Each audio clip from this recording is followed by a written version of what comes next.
Bismillahirrahmanirrahim. Assalamualaikum warahmatullahi wabarakatuh. Innal hamdalillah nahmaduhu wa nasta'inuhu wa nastaghfiruh wa na'udzu billahi min syururi anfusina wa sayyiati a'malina. May yahdihillahu fala mudilla lahu wa may yudlil fala hadiyalah. Asyhadu an la ilaha illallah wahdahu la syarika lahu wa asyhadu anna Muhammadan abduhu wa rasuluhu la nabiyya ba'dah.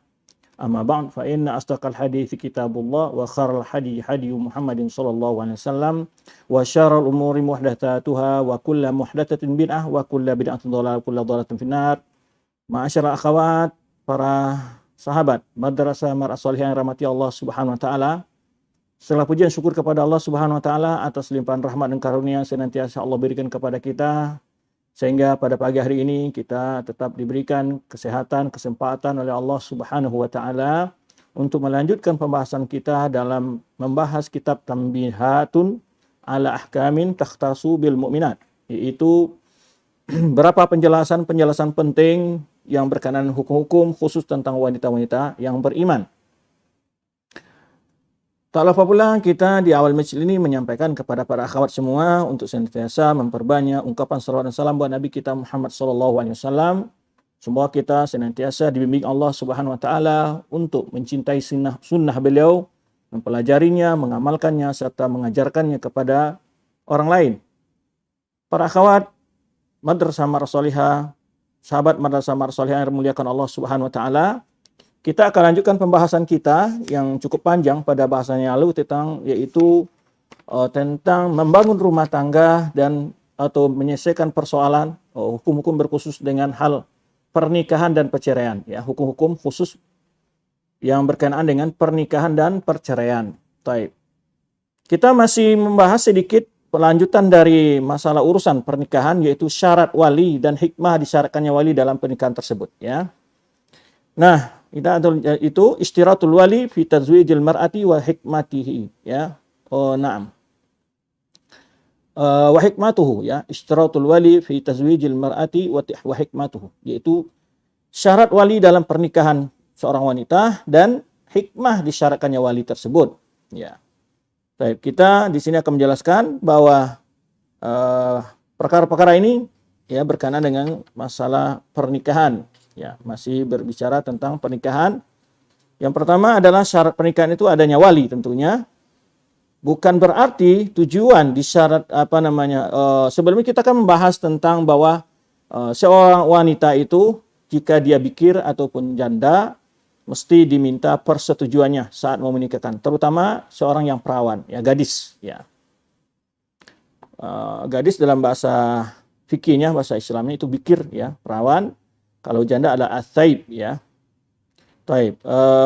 Jadi setelah kita jelaskan sebelumnya bahwa seorang ayah mesti meminta izin putrinya yang sudah balik jika ingin dinikahkan dengan seseorang, ya. Nah, demikian pula janda, ya.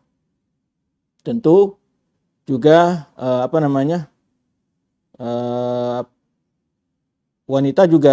wanita yang janda juga tidak boleh nikahkan kecuali juga dengan persetujuannya. Beda persetujuan wanita yang masih gadis atau perawan dengan wanita yang sudah janda. Disebutkan adalah bahwa wanita yang gadis atau perawan dia akan diam ketika ditanya mau dinikahkan. Adapun seorang janda dia akan menjawab siap, ya, dengan ungkapan taib. Maka hak memberikan kepada wanita tadi memilih suami yang cocok baginya bukan berarti wanita itu, ya, memiliki kebebasan secara mutlak untuk menikah dengan siapa saja. Nah, bukan begitu pula maksudnya. Karena hal itu kalau dibiarkan tentu akan terjadi hal yang merugikan atau membahayakan atau merusak hubungan karib kerabat dan keluarganya dia. Wa inna ma hiya marbutatun bil wali. Kenapa harus saat menikah itu wanita tersebut harus dinikahkan oleh walinya?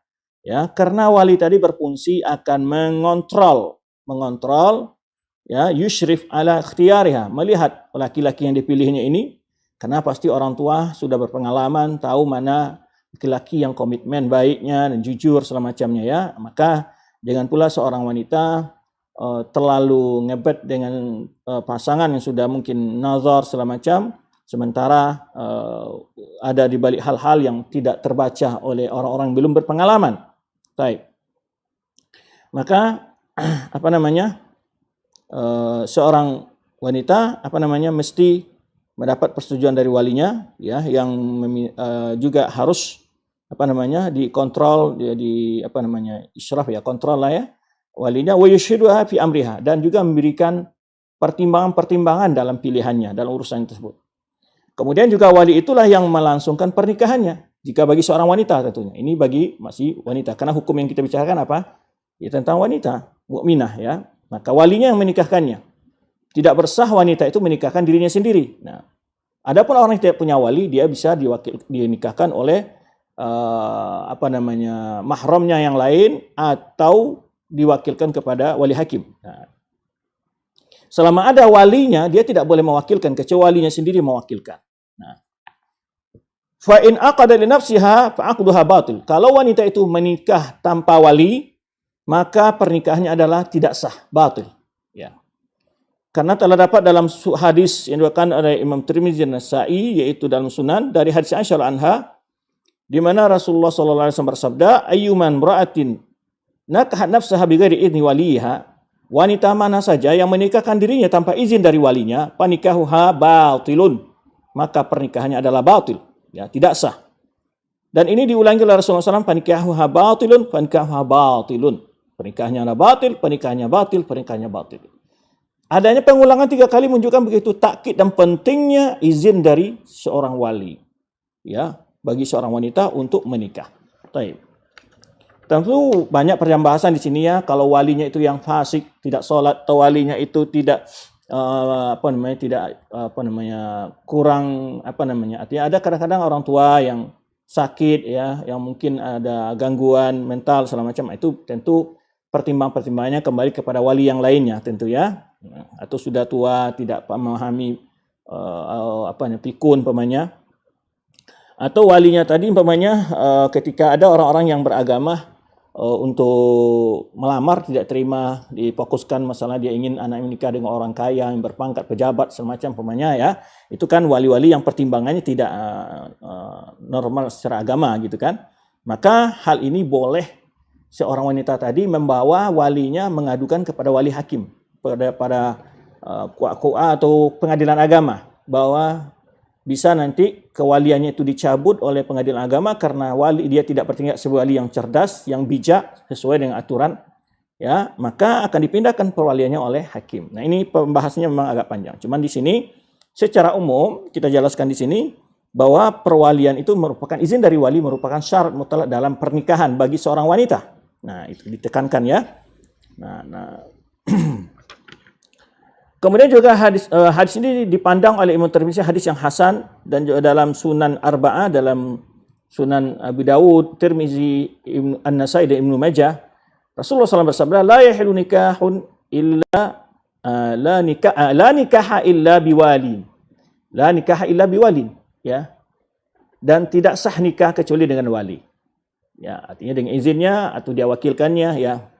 Dua hadis ini menunjukkan bahwa wa majah fi ma'nahuma, dan hadis-hadis lain yang semakna dengan dua hadis ini, bahwa tidak sahnya pernikahan tanpa ada wali atau tanpa ada izin dari wali, ya. Karena tidak mesti walinya secara langsung, kalau sudah disetujui oleh walinya, ada pernyataan bahwa perwalian saya karena orang tuanya lagi di kota lain, di kampung, dia ingin nikah di daerah tinggalnya, ya kan, berbeda tempat tinggal dengan orang tuanya, atau di luar negeri, atau karena sakit, atau ada uzur-uzur yang lain, dia bisa mewakilkan kepada mahramnya yang lain, atau kepada orang lain, ya, diwakilkan oleh dia. Baik, tidak masalah, ya.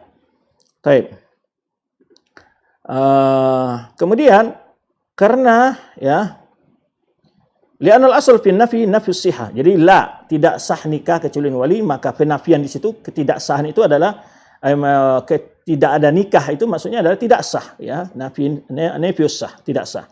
Berkata Imam Tirmizi, al-amalu alaihi inda ahli ilmi, bahwa ini adalah amal yang dilakukan menurut para ulama, yang harus dilakukan, ya, antara para ulama-ulama dari kalangan sahabat Umar, Ali, Ibnu Abbas, ya, dan Abu Hurairah radhiyallahu anhum, dan lain-lain dari mereka, ya. Wa kadarwa an fuqaha tabi'in, demikian pula pendapat para fuqaha tabi'in, mereka bagaikan ijma dengan syaratnya wali untuk sebagai sahnya pernikahan. Walaupun di antara sebagian pendapat Abu Hanifah. Kalau Abu Hanifah tidak berpendapat tidak syaratnya wali, tapi wajib walimah. Jadi ada pembahasan itu. Jadi ada namanya talfik dalam ilmu fikih itu. Talfik ilmu fikih itu maksudnya apa? Mendapat pendapat yang lemah-lemah di setiap pendapat madhab, lalu itu yang diamalkan oleh dia. Ini nggak boleh. Kalau dia mengambil pendapat Abu Hanifah tidak syaratnya wali, maka wajib walimah menurut pendapat Abu Hanifah.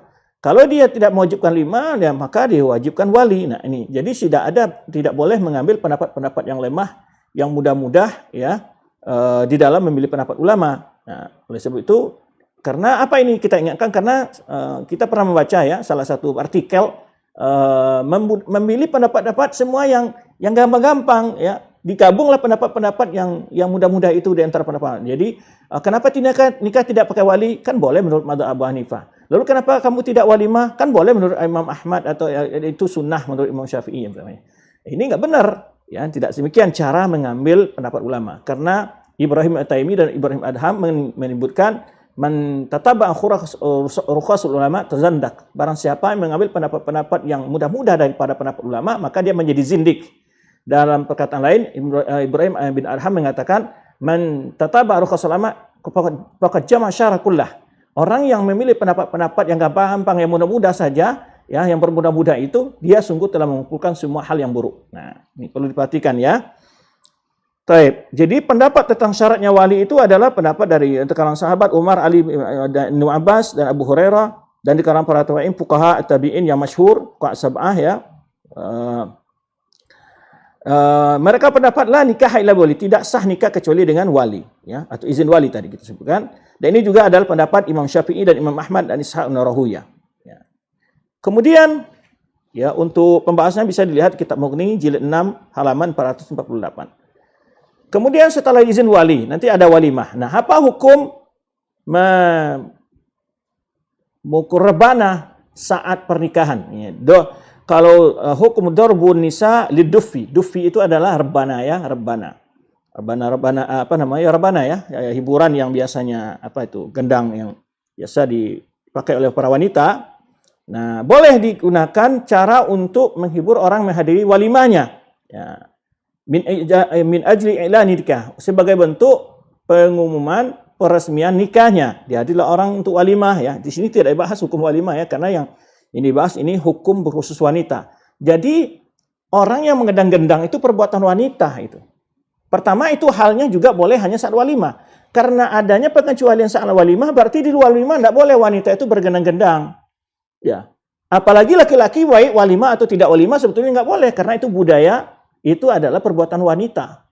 Nah, maka dalam kitab yang kami teliti saat S2 itu dengan judul An-Nahyu an-Raqsi was-Sama' karangan Mahmud Ad-Dashti yang wafat pada tahun 664 Hijriah, ya, belum menjelaskan di situ berbagai bentuk bid'ah kesesatan yang dalam berzikir, bergoyang, berdendang segala macamnya.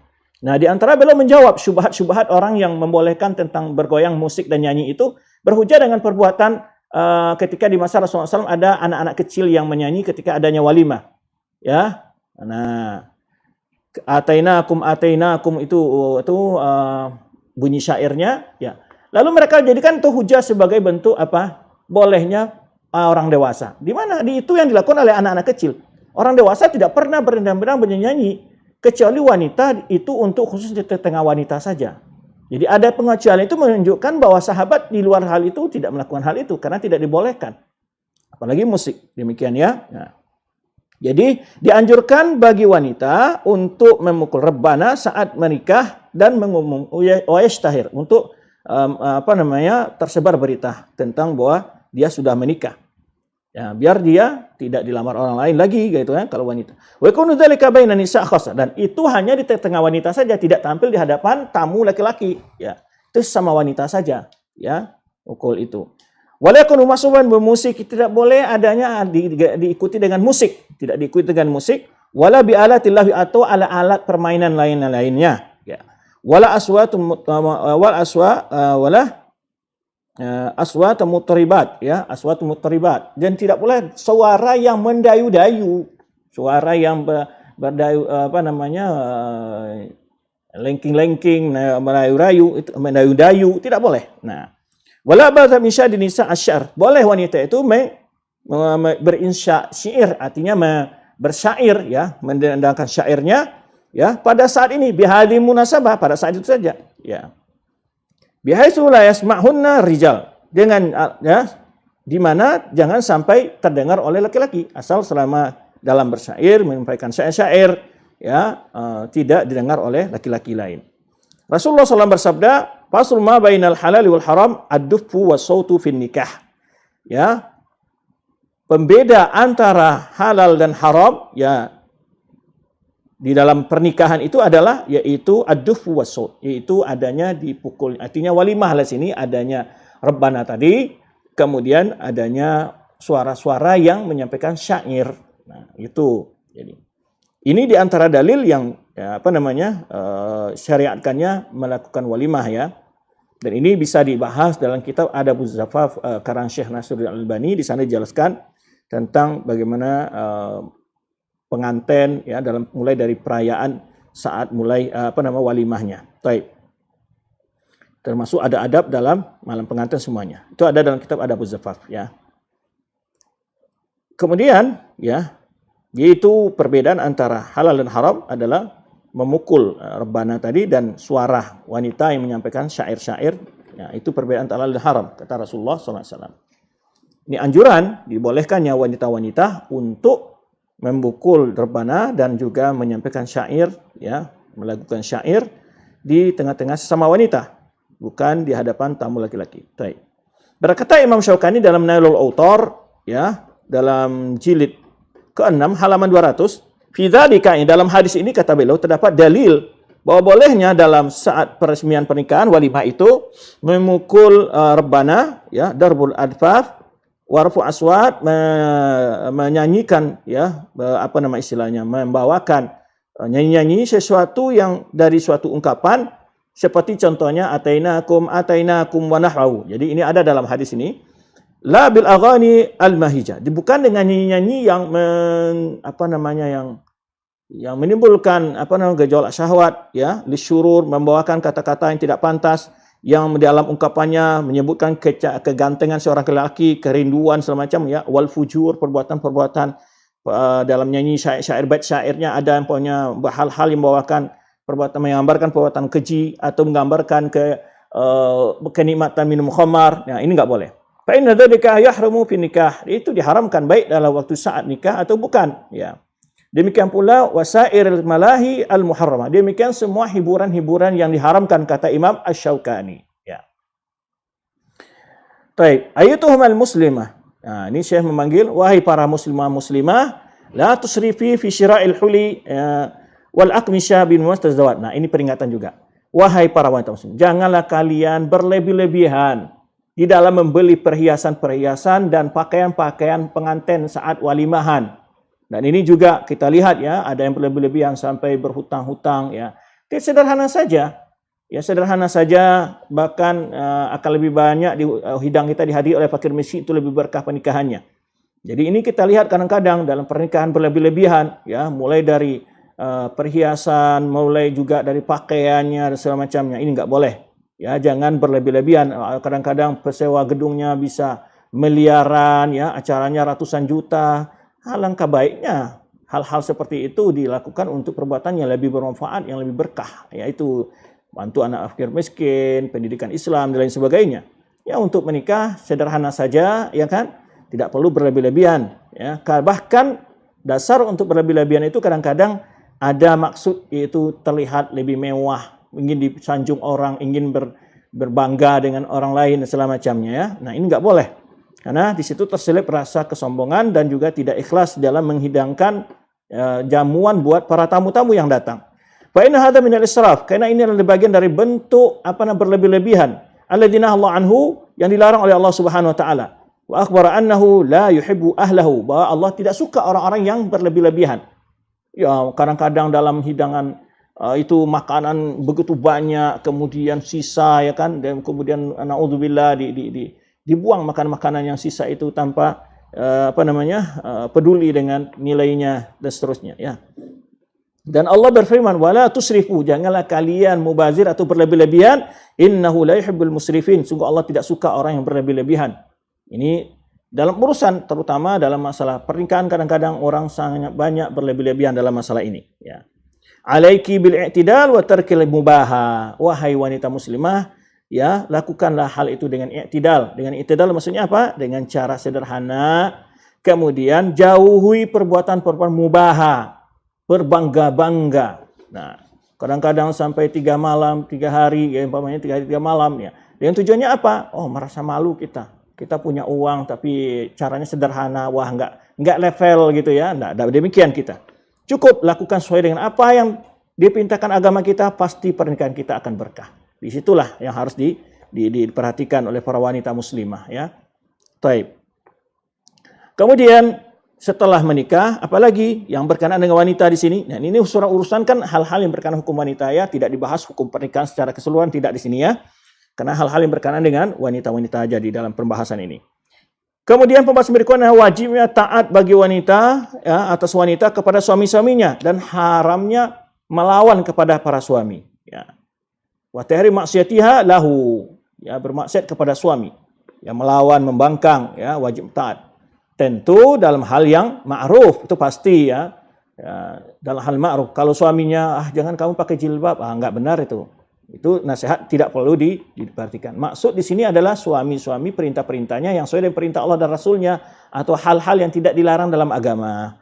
Ya, nah, wanita wajib untuk mentaati suaminya. Nah, yajibu alaiki aituhal mar'atul muslimah, wahai wanita muslimah, diwajibkan atas kalian untuk taat kepada suami kalian bil ma'ruf, dengan ma'ruf. Karena la ta'ata lil makhluq fi maksiatil khaliq. Oh, ya, tidak boleh taat kepada makhluk dalam berbuat kepada Allah, enggak boleh.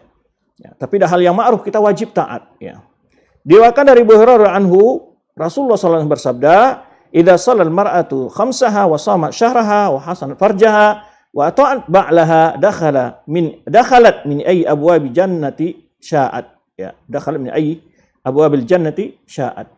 Bila wanita melaksanakan salat 5 waktu, puasa bulan Ramadan dan menjaga kehormatannya dan taat terhadap suaminya, dia akan masuk surga dari pintu mana yang ia kehendaki. Inilah jalan tol, jalan yang gampang bagi wanita untuk menuju surga. Jaga salat 5 waktu, ya, jangan luput memperhatikan puasa Ramadan, kemudian menjaga kehormatan diri, kemudian taat kepada suami, maka dengan itu dia akan ditawarkan masuk surga melalui pintu mana saja yang ia kehendaki. Nah, taib.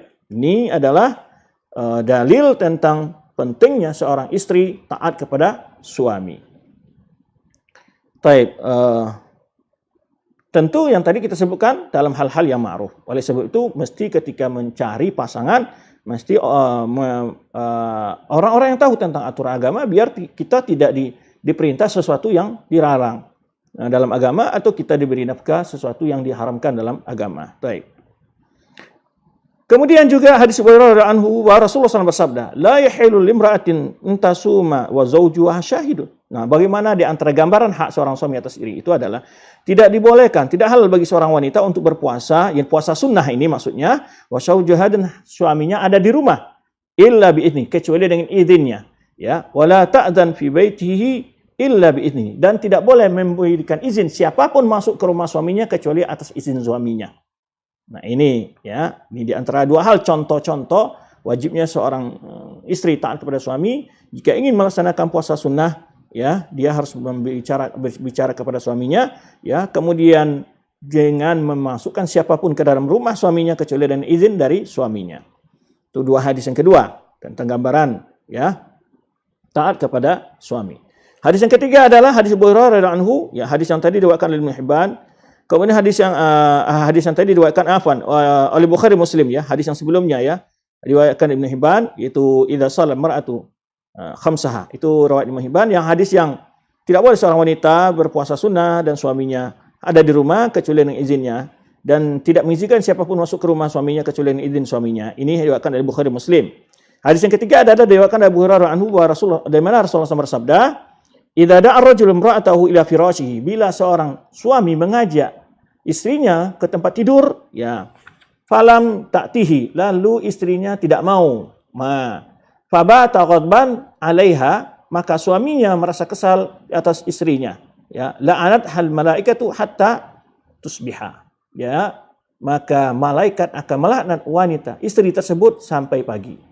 Nah, kalau suaminya kesal karena tidak mau diajak untuk berhubungan, ya, maka ini menunjukkan betapa wajibnya seorang istri melayani suaminya. Tentu hal-hal yang normal, ya, jika istri dalam keadaan sakit atau hal-hal yang ada uzur itu lain lagi. Uzur yang memang disyariatkan, ya. Apalagi dalam keadaan kondisi tidak suci, ya, dalam haid, pasti itu tidak boleh melayani suami saat itu, ya, karena memang tidak diboleh dalam agama melakukan hubungan suami istri saat dalam keadaan haid tersebut, ya. Nah, kemudian, ya, ini bentuk bagaimana kemarin ada pertanyaan pada majelis yang lalu, bertanya bagaimana hukum seorang istri menolak ajakan suaminya. Ya, ini tidak boleh, ya. Bahkan dalam hadis-hadis yang lain sangat tegas Rasulullah SAW, ya, walau di atas kendaraan, bahkan sampai dalam hadis disebutkan demikian, ya. Diriwayatkan di Bukhari dan Muslim bahwa Rasulullah SAW bersabda, "Waladhi nafsi biyadihi, ma min rajulin yad'u imra'atahu ila firashihi fata'ba 'alaihi illa kana alladhi fis sama' sakhitan 'alaiha hatta yarda anha." Ya, diwasakan oleh Bukhari Muslim hadis ini, demi zat yang jiwaku berada di tangannya, tidak seorang suami mengajak istrinya untuk ke pembaringan, tempat tidur, ya. Lalu istrinya enggan, kecuali zat yang ada di langit marah kepadanya sampai suaminya redha kepada istrinya. Nah, ini dalil-dalil yang menunjukkan tentang wajibnya taatnya seorang istri kepada suami, terutama dalam hal-hal yang berkenaan dengan hubungan intim, ya. Wa min haqqi zauji, antara hak seorang suami atas dirinya adalah itu melaksanakan biri'ati baitihi, mengurus rumah. Nah, itu mengurus rumah, itu kewajiban seorang istri, ya.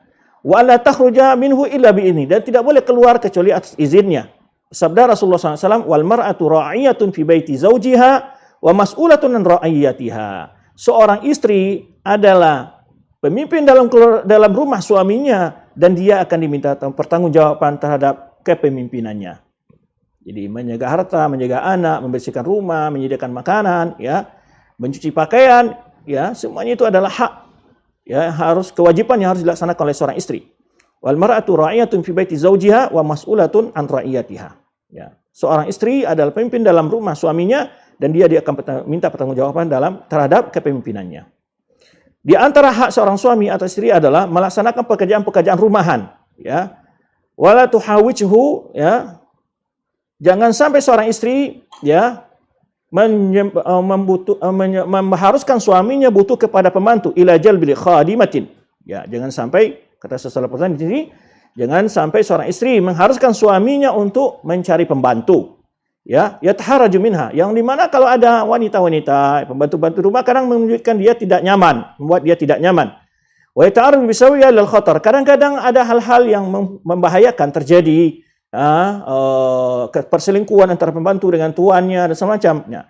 Ya, ini akan membawa kerusakan atau bahaya terhadap dirinya dan anak-anaknya. Nah, ini, ya, ini perlu diperhatikan. Di sini nasihat seorang syekh, ya, memberikan jangan sampai seorang istri, ya, membuat suaminya harus mencari pembantu untuk mengurus urusan dalam rumah tangganya, ya. Karena hal itu akan berefek negatif terhadap diri suaminya juga, dan tidak nyaman adanya wanita-wanita yang tidak mahram rumah dalam rumahnya, dan juga akan juga bagi anak-anaknya yang laki-laki, umpamanya ada wanita yang yang tidak mahram di rumah mereka.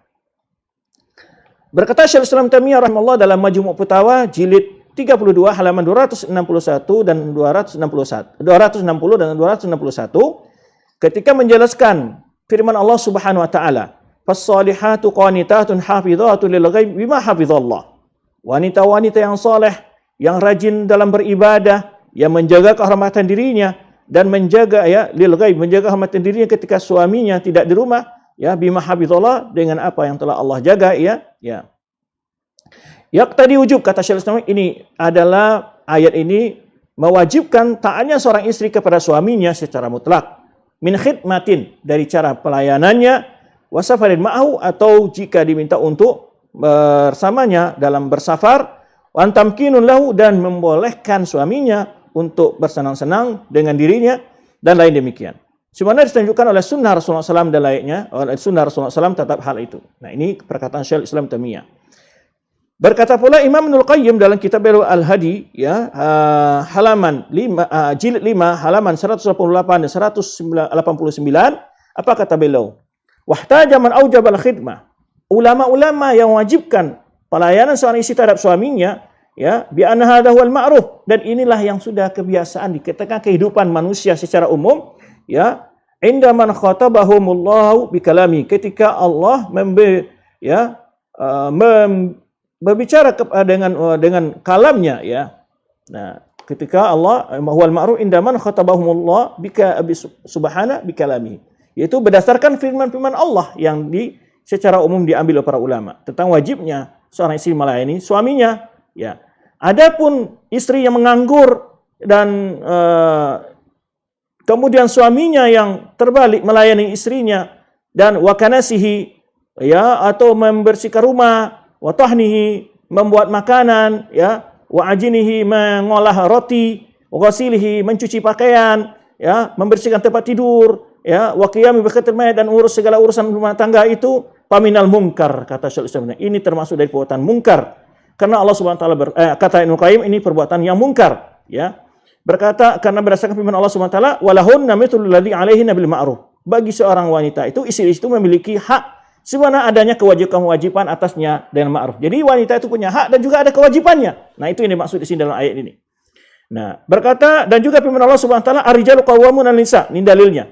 Laki-laki itu adalah pemimpin di atas wanita. Nah, kata Ibnu Qayyim, wa idza lam tukhdimhul mar'atu. Bila wanita tidak melayani perkara-perkara urusan rumah tangga itu, bal yakunu wal khadim, tetapi dia yang melayani urusan dalam rumah tangga itu, laha, yang untuk istrinya, fa hiya qawwama 'alaihi, maka itu berarti istrinya yang memimpin suaminya, bukan suami yang jadi pemimpin, ya. Ila anqala, sampai Ibnu Qayyim menyebutkan, fa inna ma aujaballahu nafaqatahu wa kiswataha, fa inna ma aujaballahu nafaqataha wa kiswataha wa maskanaha fi muqabalati istimta'ihi biha.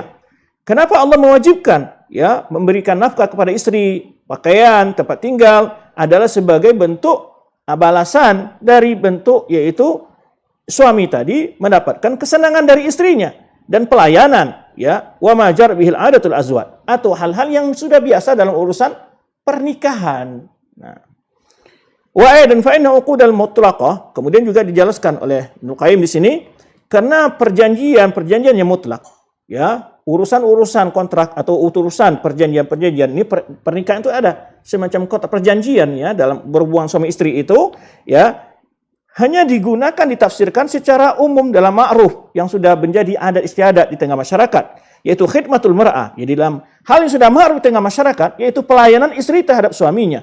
Dan wanita tadi melaksanakan masalihil bait dakhilah, urusan-urusan dalam rumah tangga, urusan yang memakan tugas-tugas dalam rumah tangga tadi apa? Membersihkan, menyuci, menyediakan makanan, membersihkan rumah, ya kan? Nah, urusan-urusan yang dalam rumah tangga. Nah, itu sudah ma'ruf, kata Ibnu Qayyim, ya.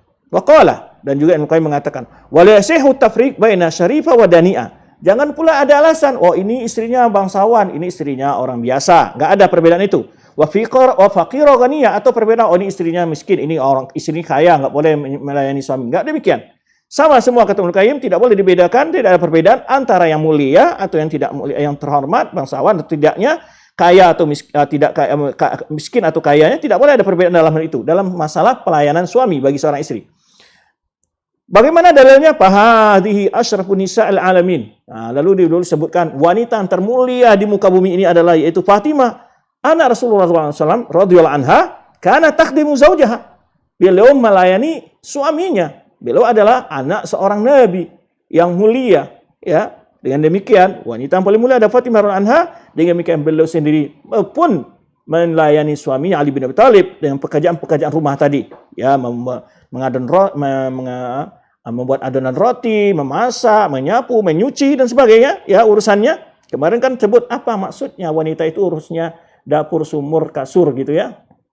Nah, jadi kata Ibnu Qayyim ini jelaskan.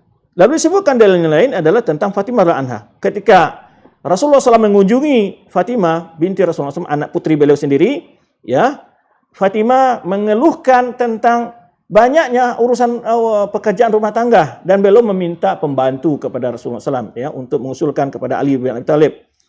Maka Rasulullah SAW tidak membolehkan hal itu, tidak mendengarkan keluhannya dan bahkan diberikan suatu resep ya untuk meringankan tugas-tugas itu, merasa tidak kelelahan dalam melaksanakan tugas itu. Apa kata Rasulullah SAW? Ya, di antara tuntunnya adalah sebelum engkau tidur itu mengucapkan subhanallah walhamdulillah wala ilaha illallah Allahu akbar. Nah, itu dibaca oleh para wanita-wanita yang kecapean ketika mengurus rumah tangga ya. Pasti resep ini pasti sangat mujarab dan itu diberikan kepada putri beliau yang beliau cintai sendiri, itu Fatimah radhiyallahu anha. Jadi jangan para istri ya lebih banyak main gadget, HP, chattingan sana sini ya, bermalam-malam, berhari-hari, berjam-jam ya, sedangkan rumahnya tidak terurus dengan baik. Baik. Pertanyaan. Nah, ini pertanyaan. Apabila seorang istri melihat dari suaminya ketidaksukaan terhadap dirinya dan tidak mau lagi untuk bersamanya, apa solusinya? Nah, seorang istri melihat dari suami sudah tidak lagi suka pada dia, sudah lagi tertarik pada dia, ya, apa yang solusi yang harus dilakukan seorang istri? Nah, ini kan pertanyaan-pertanyaan yang kadang sering didatang. Nanti akan ada pula bagaimana pula seorang suami melihat istrinya tidak senang pada dia lagi. Nah, ini tentu tidak karena urusan-urusan perselingkuhan. Apabila seorang perempuan melihat dari suaminya rasa ketidaksukaan lagi tidak kepada dirinya atau melihat tidak siap lagi untuk hidup bersamanya, apa solusinya? Dalam kondisi seperti ini, jawabannya adalah firman Allah Subhanahu wa taala, "Wa in imra'atun khafat min ba'liha nusyuzan."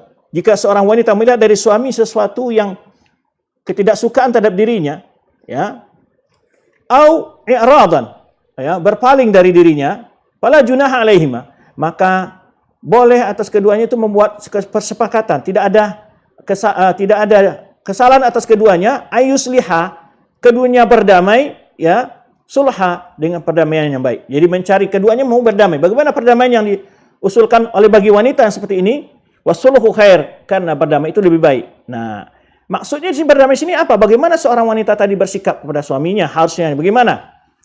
Di sini jelaskan para ulama ahli tafsir, dan di sini yang dinukilkan adalah perkataan Ibnu Katsir rahimahullah. Dia kata, "Idza khafat mar'atu min zawjiha." Bila wanita mencemaskan dari suaminya, ayyan fura anha, akan meninggalkannya atau menceraikannya, au yarul anha, atau berpaling darinya, falaha an tusqita anhu haqqaha aw ba'dahu min nafaqatin aw kiswatin aw mabitin aw ghairi dzalika min huquqiha alaih. Maka wanita itu menawarkan kepada suaminya untuk menggugurkan sebagian haknya atas suaminya, ya, menggugurkan haknya atas suaminya atau sebagian suaminya atau sebagian haknya dari suaminya itu. Ya, kalau suaminya seperti nanti akan dijelaskan, suaminya punya berapa orang istri atau ya ada suaminya pengen nikah lagi, maka di sini ada solusi yang diberikan. Yang pertama adalah jika wanita melihat dari suaminya, ya, atau wanita mencemaskan suaminya akan meninggalkannya atau berpaling dari ini, maka seorang wanita tadi boleh menawarkan kepada suaminya untuk menggugurkan haknya atau sebagian haknya dari nafkah. Paunya biasanya dikasih 5 juta, sekarang 2,5 saja nggak apa-apa. Nah, itu. Au kiswah, atau pakaian. Biasanya dibelikan pakaian setiap bulan, sekarang sekali 6 bulan.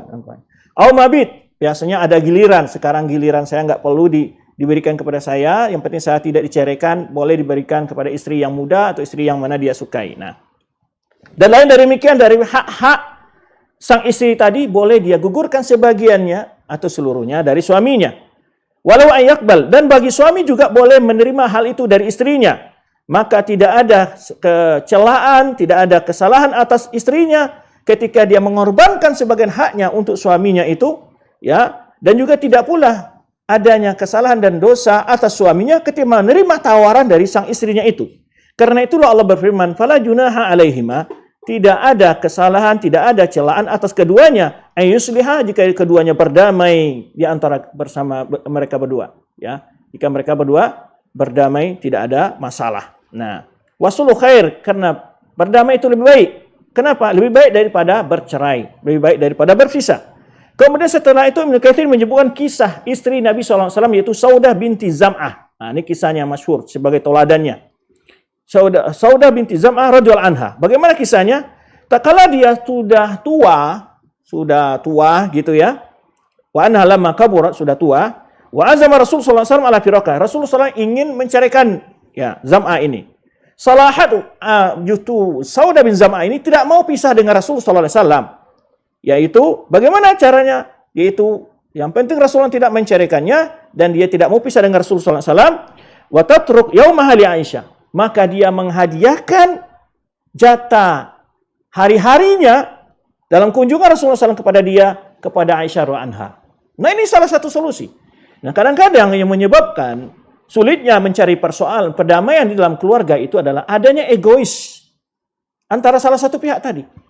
Ya, akan lebih baik ya seseorang tadi wanita yang sudah tua yang tidak lagi bergairah untuk digauli suami dan segala macamnya ya. Nah, tentu dia boleh, yang penting dia tetap memiliki suami, tetap dia berikan nafkahnya ya, dia walaupun dia mengorbankan sebagian haknya ya untuk suaminya. Baik.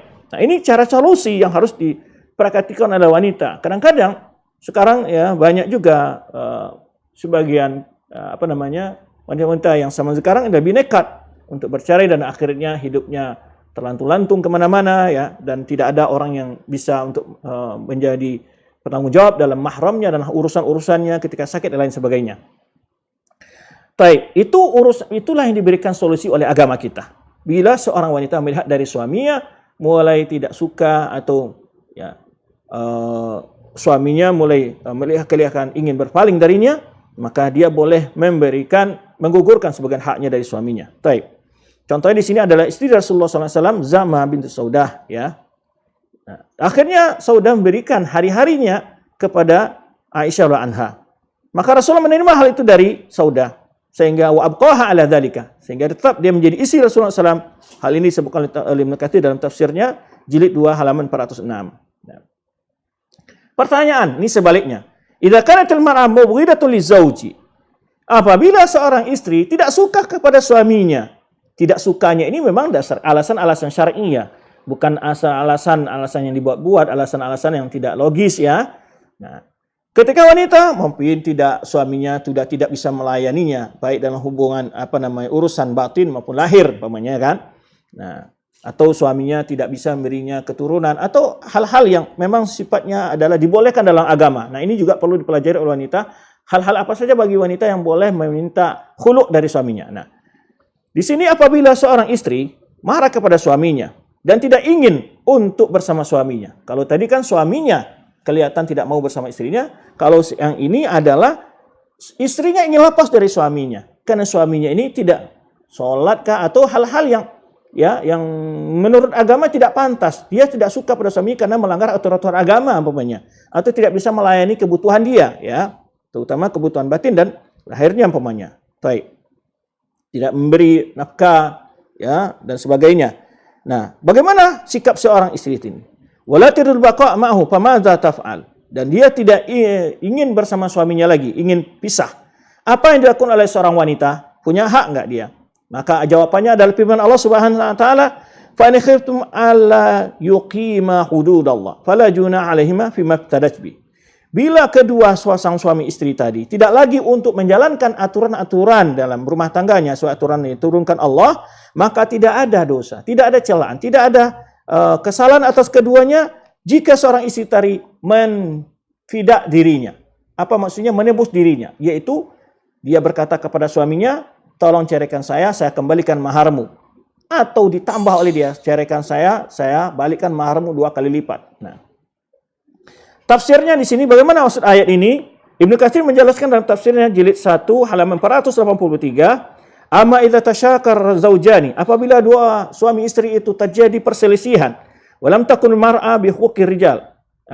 Walam takun mar'atu bi huquqir rijal. Ya, seorang istri tidak melaksanakan hak suaminya. Wa abqadathu, dan wanita istrinya marah kepada suaminya, walam taqdir ala muasyaratihi. Ya.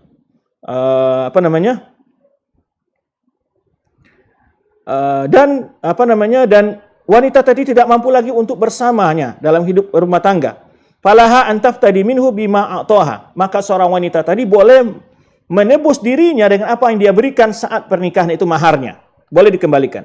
Wala harja 'alaiha fi bazliha lahu. Dan itu tidak ada dosa, tidak ada kesalahan atas istri tadi untuk mengorbankan hal itu kepada suaminya, membalikan kepada suaminya. Wala haraja alaihi fi qabuli dzalika minha, dan juga tidak ada dosa, tidak ada kesalahan atas suami jika menerima tawaran itu dari istrinya. Ya. Ini penukilan dari wa hadza huwa khulu', ini disebut dengan khulu', ya, disebut dengan khulu'. Jadi khulu' ini seorang wanita mengkhulu' dirinya dari suaminya, ya, yang dia tidak suka dengan mengembalikan maharnya, ya. Ini pernah kisah juga terjadi dalam sebuah hadis, ya. Seorang wanita itu mengembalikan maharnya kepada suaminya. Pertanyaan, idza talabat minhu firaq min ghairi udhr. Nah, sekarang pertanyaan yang ketiga adalah, bila seorang istri meminta cerai dari suaminya tanpa alasan, tanpa alasan yang syar'i, famadza 'alaiha minal wa'id? Apa dosa yang harus ditanggungnya seorang istri tadi? Diriwayatkan dari Sauban radhiyallahu anha, dari Sauban radhiyallahu anhu, dari Nabi sallallahu alaihi wasallam, Rasulullah SAW bersabda, ayyuman ra'atin sa'alat zawjaha talaqaha min ghairi ma ba'sin, ya, faharamun 'alaiha raihatul jannah. Seorang istri yang meminta cerai meminta talak kepada suaminya tanpa ada alasan, maksudnya tanpa ada alasan yang syar'i, ya, bukan karena ada selingkuhan yang lebih kaya, lebih ganteng, ya, tapi ada tanpa ada karena alasan yang bukan syar'i. Seperti tadi kita sebutkan hal-hal, ya, di media sosial sekarang banyak mengganggu nyaman rumah tangga orang, ya, berteman dengan teman-teman yang bukan mahram, kadang-kadang, ya, terjadi hal-hal yang tidak diinginkan. Nah, bila wanita meminta cerai kepada suaminya, minta talak kepada suaminya tanpa alasan yang syar'i, maka diharamkan atasnya bau surga. Bayangkan, ya. Kenapa? Karena kata Syekh di sini, abghadul halillah talak. Karena hal itu adalah perkara yang sangat tidak disukai Allah Subhanahu wa taala, adalah, ya, hal halal yang tidak suka Allah adalah talak, walaupun ada catatan yang diungkapkan oleh sebagian ulama. Wa inna yusaru ilaihi indal haja. Talak itu adalah dilakukan jika ada kebutuhan yang mendesak. Ada hal yang darurat, ya, yang tidak ada lagi, exit lain tidak ada lagi. Tapi selama ada exit lain, jalan-jalan keluar masalah itu, maka finish untuk cerai itu adalah yang paling terakhir mestinya diambil dalam keputusan. Nah, itu. Wa amma biduniha fa innahu makruhun lima yatatam alaihi minal adrar. Karena kalau tanpa ada alasan, tanpa ada keperluan, maka perbuatan cerai itu, mentalak itu adalah hal yang makruh karena menimbulkan mudarat-mudarat yang tidak diragukan lagi, ya. Tidak ragukan lagi. Wal hajata allati taji'u mar'u ila talaq ay yamtani' min qiyam bihaqqiha, yaitu apa hajat, apa alasan, kebutuhan bila wanita minta cerai, minta talak kepada suaminya, yaitu contohnya yamtani'a, seorang suami tadi tidak mau menunaikan kewajibannya terhadap istrinya. Ya. Istrinya tidak mendapatkan haknya dari suaminya, ya. Ala wajib tadarrur bil baqa' mau, yaitu sampai-sampai istri ini mendapatkan mudarat, mendapatkan kesusahan di dalam bersama suaminya karena tindakan suami tadi tidak menunaikan kewajibannya terhadap istrinya. Nah, oleh situ Allah berfirman, fa imsakum bi ma'rufin aw tasrihum bi ihsan. Imma tetap dijadikan sebagai istri, dipegang sebagai istri dengan cara yang ma'ruf. Apa ma'ruf itu? Tetap diberikan hak-hak masing-masing, menunaikan kewajiban masing-masing terhadap pasangannya.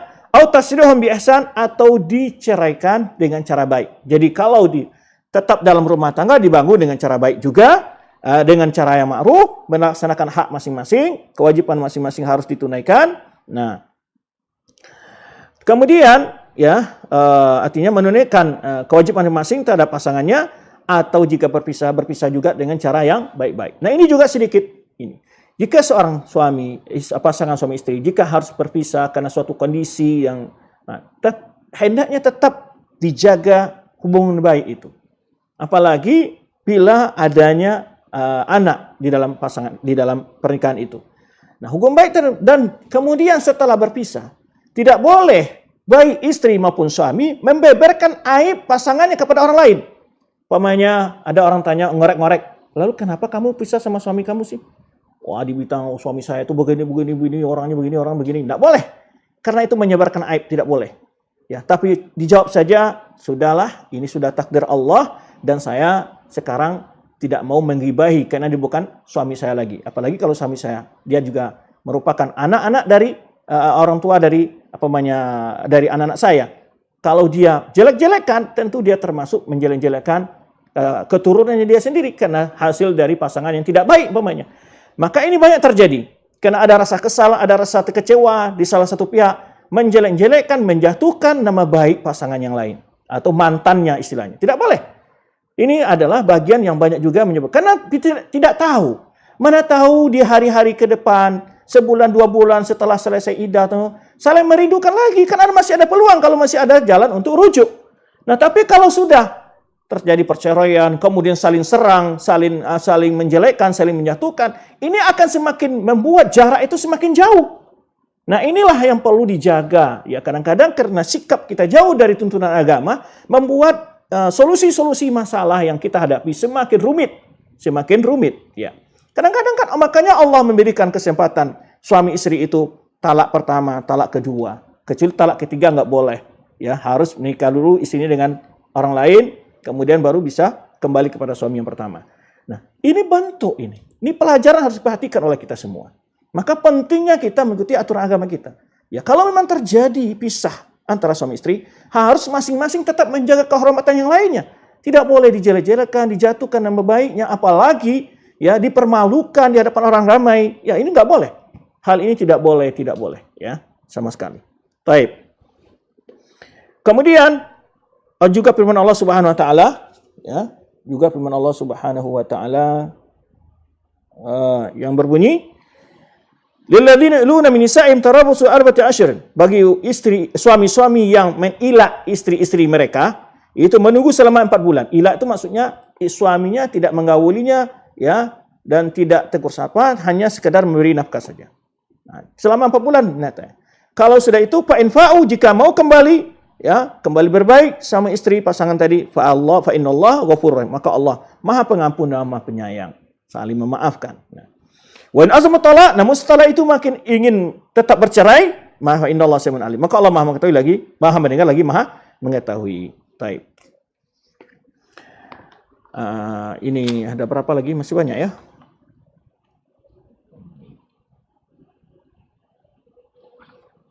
Baik. Mungkin cukup waktunya ya, insyaallah.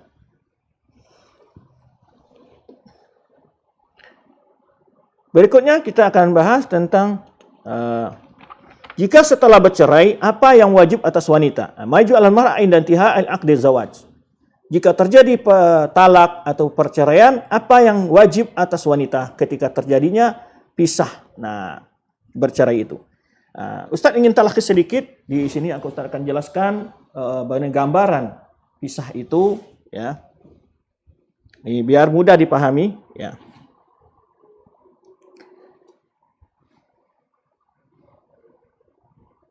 Di sini akan dijelaskan nanti secara ringkas biar mudah para akhwat menjelaskan.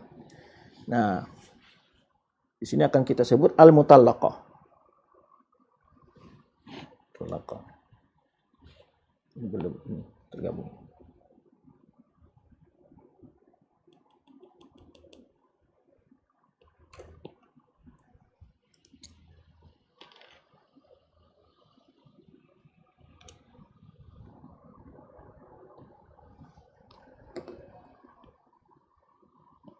Kalau hidup maunya.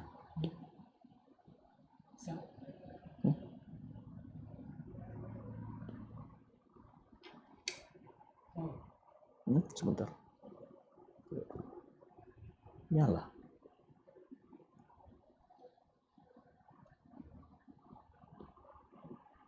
Apa baterainya? Baterainya mungkin ya.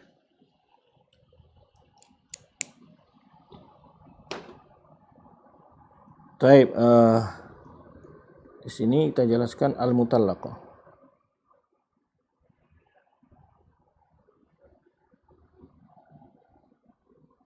Nah, mutallaqah ini just pakai itu deh. Tahu habis baterainya itu. Nah, di sini akan disebutkan nanti wanita yang dicerai itu ada 2 pertama. Mutallaqah al-wafa, berpisah karena meninggal dan berpisah karena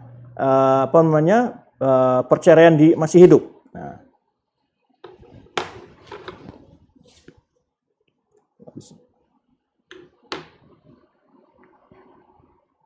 kenapa kok hilang? Keluar nih. Masuk lagi.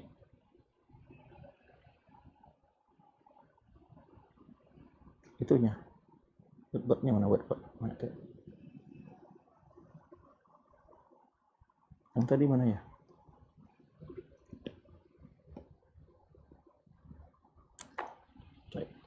Biar pakai tangan aja dah. Al-mutallaqah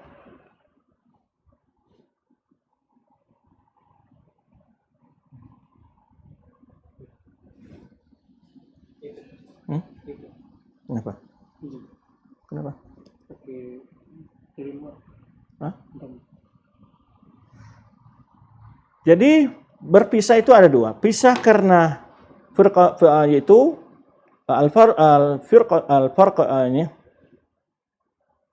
al-furqatu baina zawjaini ala nu'ain. Berpisah itu ada dua, ya. Ahaduma firqatul haya, dia karena masih hidup. Kedua karena mati. Kalau mati, nah wa fi kila firqataini ini al-furqa ya, furqa berpisah nih ada idah masing-masing. Yaitu yang harus ketentuannya secara syar'i. Hikmah dari ini adanya idah itu apa? Yaitu wanita tuh dia yaitu pertama wanita tadi ana haram liqada'an nikah lamma kamul. Yaitu setelah selesai idahnya, nah kondisi idah ini ada hal-hal yang diharamkan atas wanita tadi kalau sampai sempurna idahnya. Ya. Baik. Pertama adalah tujuannya untuk membersihkan kandungan wanita itu, jangan sampai dia masih hamil dalam keadaan dicari suaminya, jangan sampai menikah lalu digauli oleh suami yang keduanya. Nah, ini menyebabkan tercampurnya yaitu antara air mani laki sebelumnya, suami yang sebelumnya dan suami yang baru. Maka oleh sebab itu beri jarak. Untuk memastikan terlebih dulu masa idah itu, memastikan apakah wanita ini hamil atau tidak. Itu memastikan dulu. Nah, itu juga di antara hikmahnya ada idah. Yang kedua disebutkan hikmahnya adalah untuk menghormati yaitu akdu nikah, yaitu ikatan nikah itu yang berlalu, ya, untuk menghargai. Ya. Kemudian juga untuk memberikan hak kembali kepada suami yang lalu, memberi ihtiram atau menghargai sebagai penghargaan untuk perjanjian nikahnya dan untuk suaminya, dan juga menunjukkan adanya rasa ta'assur min firaqihi, adanya hal menunjukkan rasa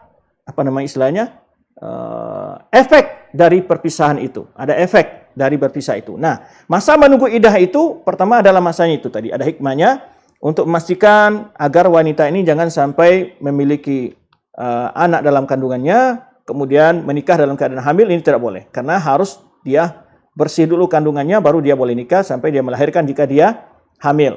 Kedua, tujuannya hikmahnya adalah menghormati jalinan pernikahan. Yang kedua untuk menghormati hak seorang suami. Yang keempat adalah yaitu untuk melihatkan ada efek dari perpisahan itu, yaitu adanya waktu yang harus ditunggu. Baik. Iddah itu ada 4 macam ya, yaitu ada iddah itu 4 macam, atau bisa 3 macam. Pertama, biar mudah ini saya gambarkan. Pertama, wanita ditalak tapi belum dukhul, belum pernah menyentuh, belum melakukan hubungan apa-apa sama suami istrinya. Ini tidak ada iddah. Nah, itu harus dikatakan dulu. Tidak terjadi hubungan suami istri, belum pernah bercampur, belum melakukan hubungan suami istri. Jika dia ditalak suaminya, maka tidak ada iddah. Nah, yang kedua adalah jika suaminya meninggal. Nah, jika suaminya meninggal, ya, maka iddahnya 4 bulan 10 hari. Nah, kemudian ini ada 4 macam disebut ini bila kita saat ini. Jadi ambil dulu kesimpulan tadi, kalau wanita menikah kemudian belum pernah hubungan suami istri, maka jika dicari oleh suaminya, ditalak suaminya, maka tidak ada iddahnya. Baik. Sekarang yang punya iddah, ya, ada yang tidak ada iddah, ada yang punya iddah. Ini boleh kita gambarkan di sini biar mudah, ya. Ini tidak ada iddah. Ya.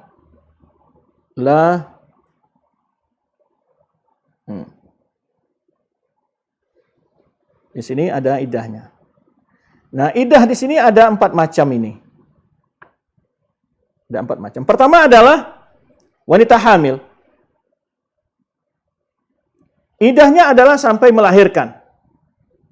Pamannya pagi tadi tarak oleh suaminya. Besok pagi dia sudah melahirkan. Setelah melahirkan dia boleh nikah, wanita tadi. Nah, kalau dia hamil. Tapi dia ditalak suaminya pagi ini. Kemudian dia hamil umpamanya, baru 6 bulan baru melahirkan, atau 7 bulan, atau 9 bulan. Maka dia iddahnya 9 bulan. Tapi kalau dia tidak hamil kan ada berbeda-beda nanti. Ya, tadi kita sebutkan iddahnya kalau wanita yang haid, maka 3 kali haid, kalau tidak haid 3 bulan. Nah, gitu. Ya dah. Kalau meninggal, maka 4 bulan 10 hari. Nah, itu iddahnya. Tapi kalau hamil, cukup dengan melahirkan, kodenya di sini. Ya, apakah 5 hari setelah talak melahirkan, maka habis iddahnya. Nah, gitu. Taib, ya, kalau hamil. Nah, iddahnya adalah sampai melahirkan, ya. Apakah talak itu talak bainah atau raj'iyah? Bainah itu maksudnya apa? Talak 3, talak yang sudah habis. Sebelum sudah pernah ditalak 2 kali oleh suaminya umpamanya. Atau talak yang sebagai pendapat fuqaha menyebutkan 3 kali lafaz dalam satu kesempatan. Engkau saya talak, engkau saya talak, engkau salah, atau dikatakan engkau saya talak 3. Ini sebagai fuqaha mengatakan jatuh 3, ada yang rajihnya adalah jatuh 1, lebih kuat sebagai pendapatnya. Nah, jika dia sudah mentalak ketiga karena sebelum sudah pernah ditalak 2 kali, atau talak pertama, hukumnya tidak peduli, yang penting kalau sudah dia melahirkan, ya, dia adalah habis iddahnya, selesai iddahnya. Baik iddahnya, waktu antara jarak melahirkan dengan talak itu 2 hari, 3 hari, 1 minggu, 2 bulan, tidak peduli. Atau 9 bulan. Nah, gitu. Ini iddahnya orang hamil adalah melahirkan. Taib. Kemudian iddah orang yang ditalak, yang haid dia. Nah, yang kedua adalah haid. Dalilnya sih firman Allah Subhanahu wa taala, wa ulatul ahmali ajalun ayadna. Ini hujah bagi orang yang dalil bagi iddah orang hamil itu adalah sampai melahirkan. Wa ulatul ahmali ajalun ayadna hamlahunna. Yaitu wanita-wanita yang hamil, ya batas iddahnya adalah sampai melahirkan. Sampai wanita melahirkan. Yang kedua adalah yang haid. Ini haid. Yang haid, ya.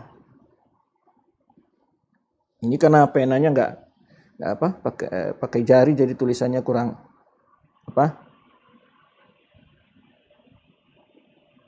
Nah, haid. Kalau dia haid, maka iddahnya apa? 3 bulan. 3 kali haid. Nah, 3 kali haid, dalilnya adalah wal mutalaqatu yatarabbasna bi anfusihinna salasata quru. Wanita-wanita yang ditalak, dia menunggu iddahnya dengan dirinya itu selama 3 kali haid. 3 kali haid. Itu kalau dia haid. Nah, wanita yang tidak haid, adamul haid. Ya. Oh, la tahidu. Ya. Wanita yang tidak haid. Di mana ya? Haid, la haid, la haidha. Yang tidak haid, ya, maka ini 3 bulan. Mana wanita yang tidak haid? Bisa dia anak-anak masih belum haid, atau karena dia sudah menopause, ya. Nah, itu. Karena usianya, ya. Usianya sudah lewat sehingga menopause, maka wanita-wanita yang tidak haid tadi menopause contohnya, maka dia menunggu selama 3 bulan. Dalilnya adalah wallai ya'isna minal mahidi, wanita-wanita yang sudah tidak haid dari wanita-wanita kalian, min nisaikum in irtabtum fa iddatuhunna. Jika kalian ragu, maka iddahnya wanita-wanita itu adalah 3 bulan, salah satu asyurin wallai lam tahid, dan juga wanita-wanita yang tidak haid. Ada wanita yang tidak haid, ada mungkin, ya. Ya, atau wanita yang tidak haid karena kecil atau karena sudah menopause. Maka iddahnya 3 bulan. 3 bulan. Kemudian adalah yang keempat, wanita yang meninggal, al-mutawaffa.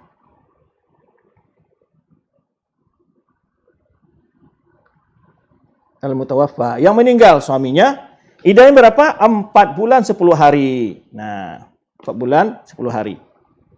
Ya, 4 bulan 10 hari. Yaitu berdasarkan firman Allah Subhanahu wa taala, "Walladzina yatawaffawna minkum wa yadhuruna azwajan yatarabbasna bi anfusina arba'ata asyhur wa asyra."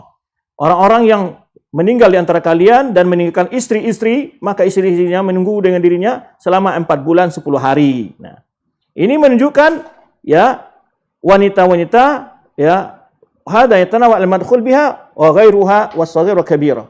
Jadi kalau istrinya itu suaminya meninggal, ya, baik itu dia haid atau tidak haid, ya, tidak ada hubungannya.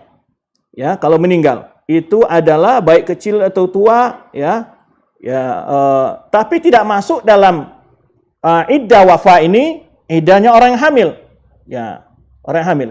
Kalau suaminya meninggal dan dia hamil, iddahnya apa? Apakah 4 bulan 10 hari? Nah, ini dibuat pertanyaan oleh tim nanti ya, tim MS dalam pertanyaan nanti ujian dibuat. Dia hamil dan suaminya meninggal, iddah mana yang diambil? Apakah iddah 4 bulan 10 hari atau iddah sampai melahirkan? Yang benar adalah sampai melahirkan. Iddahnya sampai melahirkan. Karena di antara hikmah tadi, untuk memastikan kekosongan rahimnya wanita itu dari kehamilan. Nah, jadi yang tidak termasuk dalam iddah wafa ini adalah, iddah yang meninggal suaminya ini adalah, itu orang hamil. Karena dia keluar dari firman Allah SWT. Karena iddahnya orang hamil masuk pada firman Allah SWT. Wa ulatil ahmali ajaluhunna yadhana hamlahunna. Wanita-wanita yang hamil, batas iddahnya adalah sampai melahirkan. Nah, ini perlu kita pahami. Jadi ada, kalau ringkasnya bisa kita sebutkan di sini ada 5 sebetulnya ya, macam iddah itu. Wanita yang ditalak tapi belum digauli, tidak ada iddahnya. Wanita yang ditalak sedang hamil, maka atau meninggal suaminya. Jadi wanita yang ditalak atau meninggal suaminya, iddahnya adalah sampai melahirkan. Wanita yang ditalak haid dia, maka iddahnya 3 kali haid. Wanita yang ditalak tidak haid karena menopause atau karena kecil atau karena memang tidak haid sama sekali, maka iddahnya adalah 3 bulan. 3 bulan. Nah, itu. Jadi, itu pembagian. Iddah wanita yang wafat suaminya adalah 4 bulan 10 hari. Nah, itu pembagian tentang secara ringkas masalah wanita-wanita yang ditalak. Saya ulangi, ada berapa macam? 5. Wanita ditalak dan belum digauli, maka tidak ada iddahnya. Wanita yang ditalak sedang hamil, iddahnya apa? Sampai melahirkan. Wanita yang ditalak dan dia haid, maka iddahnya adalah 3 kali haid. Wanita yang ditalak dan dia tidak haid, maka iddahnya adalah 3 bulan. Wanita yang talak wanita yang bukan ditalak, wanita yang meninggal suaminya. Wanita yang meninggal suaminya, maka iddahnya adalah 4 bulan 10 hari. Baik, ya, biar cepat pembahasan kita. Baik, demikian untuk pembahasan ringkas tentang iddah. Ya, saya Anda jelaskan ini agar lebih paham, antum dan semua mudah dipahami. Ada 5 jenis iddah bagi wanita itu, yaitu apabila dicerai dan belum disentuh dan belum digauli, maka tidak ada iddah bagi laki-laki tadi, tidak ada iddah. Apabila hamil, iddahnya adalah sampai melahirkan 2 bulan, 3 bulan, 1 hari, 2 hari, tidak peduli. Yang penting melahirkan, kapan dia melahirkan, selesai iddahnya. Wanita yang haid ditalak oleh suaminya, maka iddahnya adalah 3 kali haid. Wanita yang tidak haid ditalak oleh suaminya, maka apa? Iddahnya adalah 3 bulan. Wanita yang ditinggal mati oleh suaminya, iddahnya adalah 4 bulan 10 hari. Baik.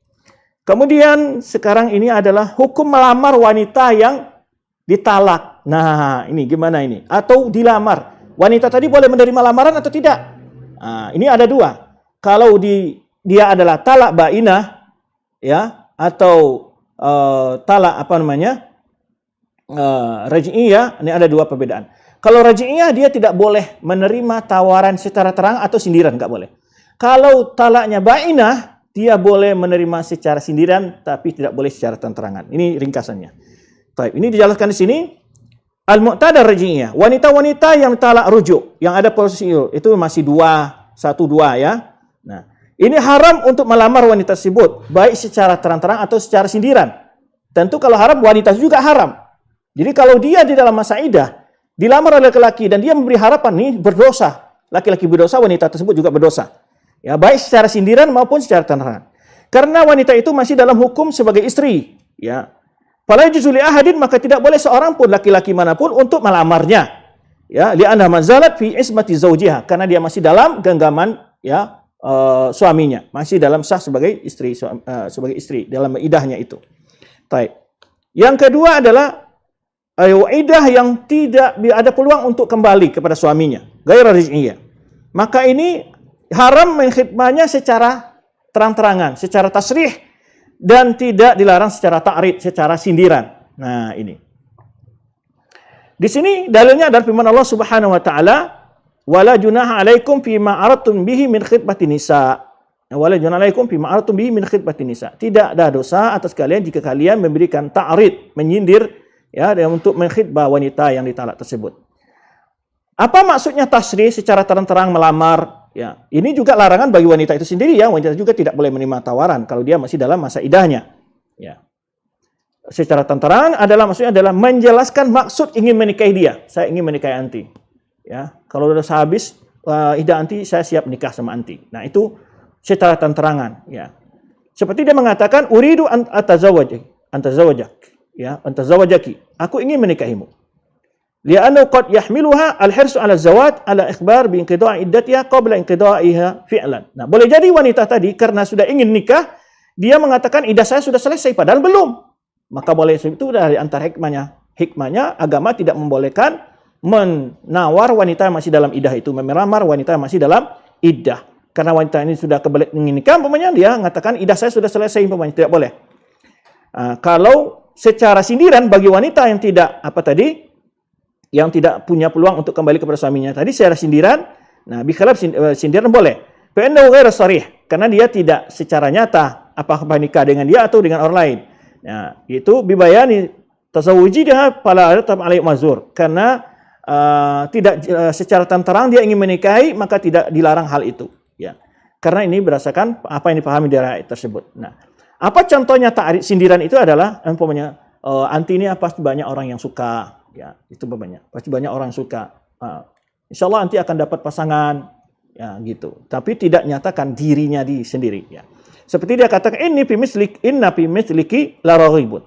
Sungguhnya kamu ini banyak orang yang suka. Ya, contohnya itu. Wa yubahu lil mu'tada ghair raji'iyah. Maka wanita yang tidak punya peluang untuk tidak talak raj'iyah, yang tidak peluang untuk kembali pada suami tadi, sudah talak 3 umpamanya, untuk menjawab dengan secara ta'rif juga, dengan jawab secara sindiran boleh dijawab.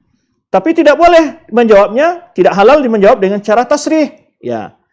Wala yubah lirja'iyah an tujib man khatabaha. Dan juga tidak boleh bagi wanita yang talaknya talak raj'i, yang bisa kembali kepada suaminya, untuk menjawab lamaran atau sindiran, ya, secara nyata, secara sindiran atau secara terang-terangan untuk menjawab lamaran seseorang. Ya.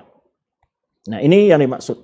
Jadi kalau wanita yang talak raj'iyah, talaknya masih 1-2, maka tidak boleh menjawab, tidak boleh membuka peluang bagi laki-laki manapun. Ya. Bagi wanita yang talaknya ghair raj'iyah, yang tidak ada peluang untuk kembali kepada suami pertamanya, tapi dia masih menunggu idahnya, hanya boleh menjawab sindiran. Dan juga boleh seorang memberikan sindiran kepada wanita tadi. Seperti anti ini banyak orang yang suka, umpamanya tadi kita sebutkan. Atau dia juga memberikan jawaban sindiran. Dia katakan, siapapun yang datang, insya Allah saya juga siap. Nah, itu jawaban sebagai sindiran juga. Kemudian hal yang kedua diharamkan adalah, diharamkan bagi yahrumul aqdu alal mu'tada minal ghair. Yaitu, diharamkan melakukan pernikahan atas wanita-wanita yang dalam masa iddah itu dari bukan suaminya, ya, jadi haramkan bagi wanita yang masih dalam iddah untuk melakukan pernikahan atau lamaran tadi kita sebutkan. Wala ta'zimu nikah hatta yablugha al-kitab ajalah. Dalilnya adalah jangan sampai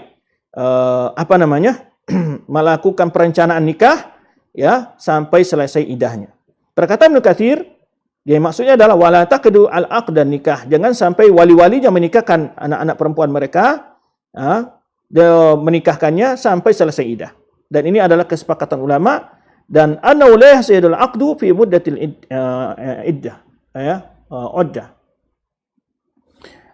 Fi muddatil iddah. Tidak sah bila dalam masa iddah itu dia dilamar ataupun dinikahi. Tidak sah pernikahannya. Nah, ini 2 faedah di sini dibahas, ya. Ada 2 faedah di sini dibahas. Yang pertama adalah wanita yang ditalak sebelum dukhul, sebelum bercampur suami istri, maka tidak ada iddah. Ini sudah kita bahas tadi. Kita masukkan pada pembagian iddah tadi. Ada 5 jadinya tadi. Jadi wanita yang ditalak sebelum dukhul, sebelum campur, ya, sebelum melakukan hubungan suami istri, maka tidak ada iddahnya. Berdasarkan firman Allah Subhanahu wa taala, ya ayyuhalladzina amanu idza nakahtumul mu'minati tsumma talaqtumuhunna min qabli tamassuhunna fama lakum 'alaihinna min iddatin ta'dunaha. Wahai orang beriman, jika kalian menikahi orang wanita mukminah, ya, kemudian kalian mentalaknya, ya, maka sebelum kalian menyentuh wanita-wanita tersebut, istri kalian tersebut, maka kalian tidak memiliki idah atas wanita tersebut, ya. Berkata Ibnu Katsir, ini adalah amrun mujma'un alaihi, adalah kesepakatan para ulama, ya, bahwa wanita apabila ditalak sebelum terjadi hubungan suami istri, maka tidak ada idah atas wanita tersebut, ya. Maka dia langsung bisa menikah setelah itu, ya, dengan siapa yang ia kehendaki. Yang kedua adalah barang siapa yang ditalak sebelum dukhul, qabla dukhul, waqad sama laha mahar. Ya, kemudian urusannya kalau wanita tadi ditalak sebelum dukhul ini, ya, sebelum bercampur sama istri tadi, dan sudah ditentukan jumlah maharnya, maka wanita tadi hanya berhak memiliki separuh dari mahar tersebut. Nah, kalau maharnya tidak disebutkan pemainnya, maka dia berhak mendapatkan, ya, falahan mut'ah bima tayassara min kiswa'un. Maka wanita tadi dapat mendapatkan pemberian sesuai dengan apa yang mudah yang telah dimiliki dari pakaian dan lain sebagainya. Ya. Fa innallaha falam yusamilaha mahrun falaha al-mut'atu bima tayassar, memberikan hadiah, memberikan sesuatu yang bisa diberikan oleh sang suami tadi, ya, yang mantan suami tadi dari pakaian dan lainnya. Barang siapa yang ditalak setelah dukhul, maka mahar itu miliknya, ya, mahar itu milik perempuan secara utuh. Dalilnya firman Allah Subhanahu wa taala, la junaha alaikum in talaqtumun nisaa ma lam tamassuhunna aw tafridhunna fariidah. Tidak ada dosa atas kalian jika kalian mentalak wanita-wanita yang kalian telah belum menjentuhnya, atau kalian telah menentukan untuk wanita itu adalah mahar. Nah, wa mati'unna, dan berilah kepada wanita itu pemberian alal mus'i qadaruhu, orang yang memiliki kelapangan, ketentuan tertentu, wa alam muqtidiqatu, orang yang susah juga sesuai kemampuannya, yang luas, yang memiliki keluasan harta dengan sesuai kemampuannya juga. Jadi kalau sudah tadi ada dua jenis, wanita ditalak sudah ditentukan maharnya, maka dia berhak mengambil mahar semua. Tapi kalau wanita ditalak apabila dia sudah dicampuri, ya, wanita ditalak belum dicampuri, maka dia berhak separuh mahar. Wanita ditalak telah dicampuri, maka berhak mengambil semua mahar. Nah,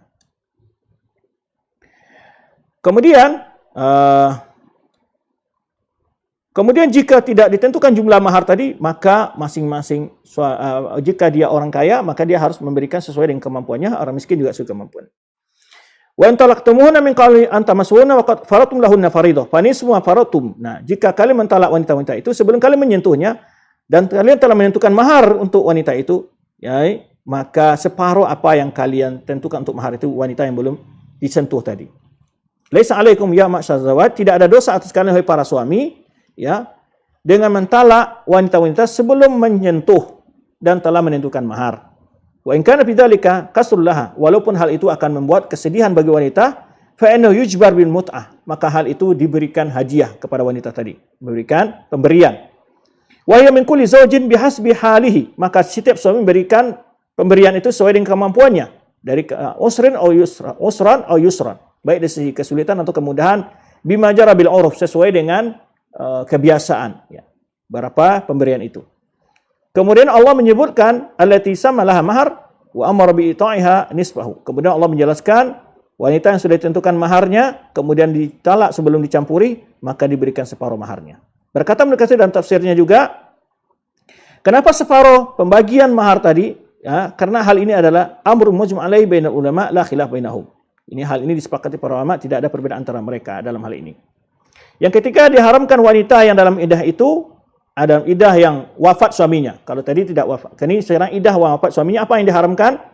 Yang pertama adalah tusam bil hidadi, ya, disama dengan hidad, hal-hal yang harus dilakukan seorang wanita yang meninggal suaminya. Ada yang pertama adalah hal-hal yang diharamkan, maksudnya hal-hal yang diharamkan oleh wanita yang meninggal suaminya. Yang pertama adalah dilarang memakai minyak wangi, jadi segala bentuknya. Ya, tidak boleh memakai minyak wangi pada badannya atau pada pakaiannya, atau sesuatu yang memiliki harum, kewangian. Berdasarkan sabda Nabi SAW dan hadis, wala tamussatiban, wanita yang meninggal suami tidak boleh menyentuh minyak wangi. Yang kedua adalah az-zina bi badaniha, melakukan apa istilahnya,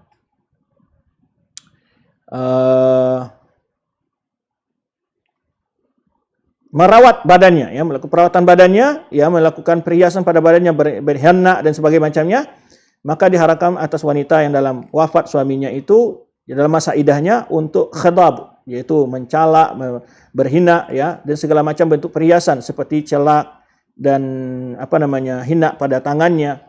Illa idza ittarrat ila al-ittihal tadawiyan, kecuali dia butuh obat, ya, untuk obat tadi untuk dengan celak tadi.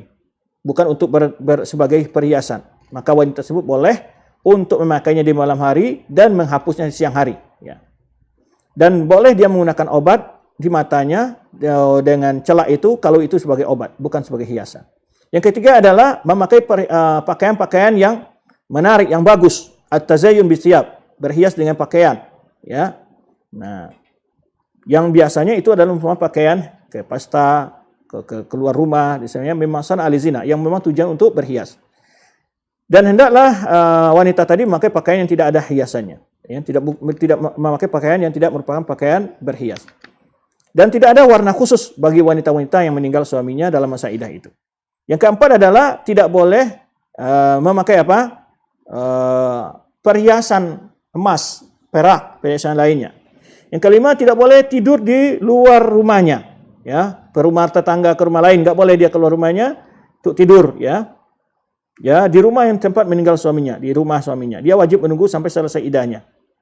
Tidak boleh pindah dari rumah itu kecuali dengan alasan syar'i, kecuali alasan syar'i, ya.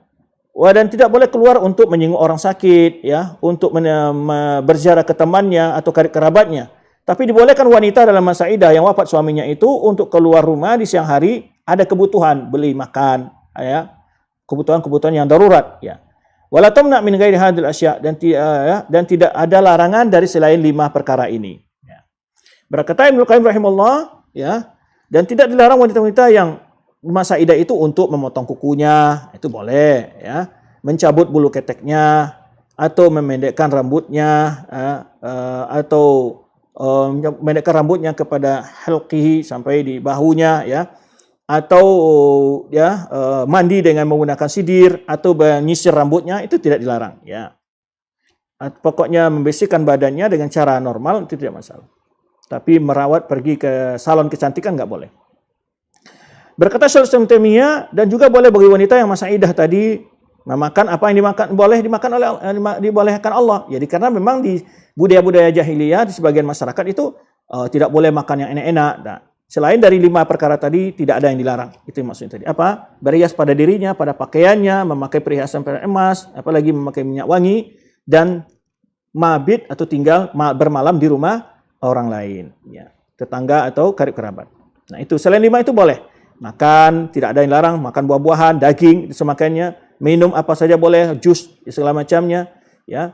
Dan tidak diharam juga untuk ya, juga bekerja hal-hal, ya, amila syughlaman minal asghal al-mubah, bekerja apa yang sudah yang normal bagi wanita.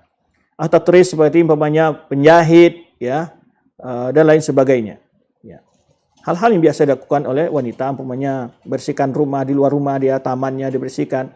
Wala sa'iru ma yubah laha fi ghairi iddah misal kalam, ya, atau bicara, ya, tahtaju ila kalami minar rijal, atau bicara kepada laki-laki. Ada orang yang membelikan air, ngantar air galon, ataupun pedagang buah, atau pedagang asongan sayur-sayur, itu boleh, ya. Idza kanat mustasatirah, jika dia menjaga dirinya dengan berhijab dan lain demikian. Inilah yang disebut hadzal ladzi dzakarahu huwa sunnah, ya, apa yang disebutkan ini adalah sunnahnya. Tidak boleh berlebihan juga. Wanita yang wafat suaminya lalu berlebihan dalam menunggu, tidak makan yang enak-enak, tidak mau kebobohan, tidak mandi sama sekali, tidak boleh.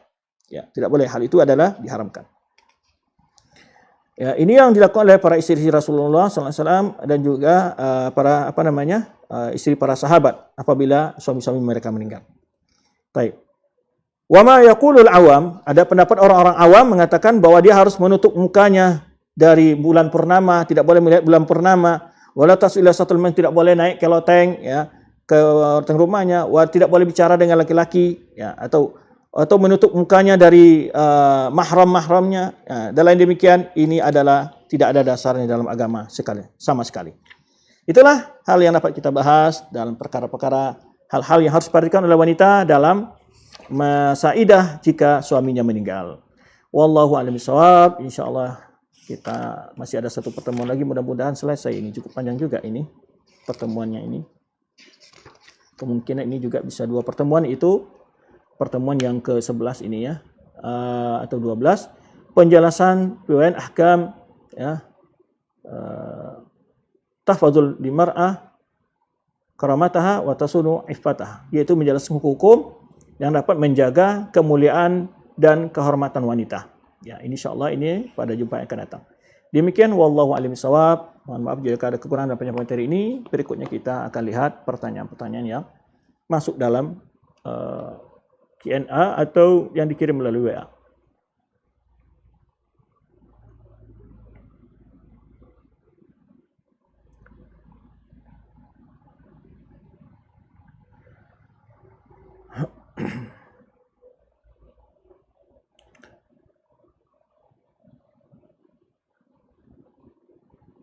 Ini sudah banyak masuk pertanyaan ya. Baik, kita bacakan. Ustadz, bagaimana kalau adik laki lebih dulu menikah dari kakak perempuannya? Dalam pandangan sunnah, tidak masalah. Nggak ada larangan, nggak ada ketentuan. Harus ada ukuran, harus menikah dulu yang paling tua, tidak ada.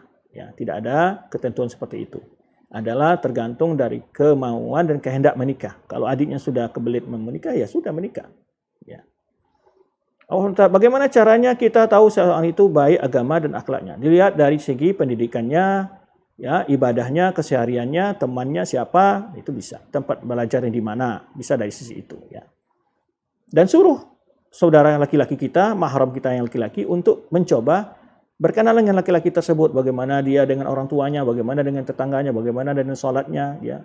Sekali-kali umpamanya disuruh keluarga kita laki-laki untuk sholat di masjid yang biasa laki-laki itu sholat, apakah dia ke masjid sholatnya atau tidak, ya, atau tempat pekerjaannya, coba dilihat bagaimana teman pekerjaannya memberikan informasi, ya. Baik. Apa yang perlu dipersiapkan oleh seorang wanita yang hendak menikah? Yang dipersiapkan adalah ilmu saja, ya, ilmu-ilmu, dan bagaimana juga keterampilan mendidik anak, keterampilan bagaimana mensetrika, keterampilan memasak, nah itu lebih baik, ya. Tapi keterampilan mengurus rumah tangga. Baik.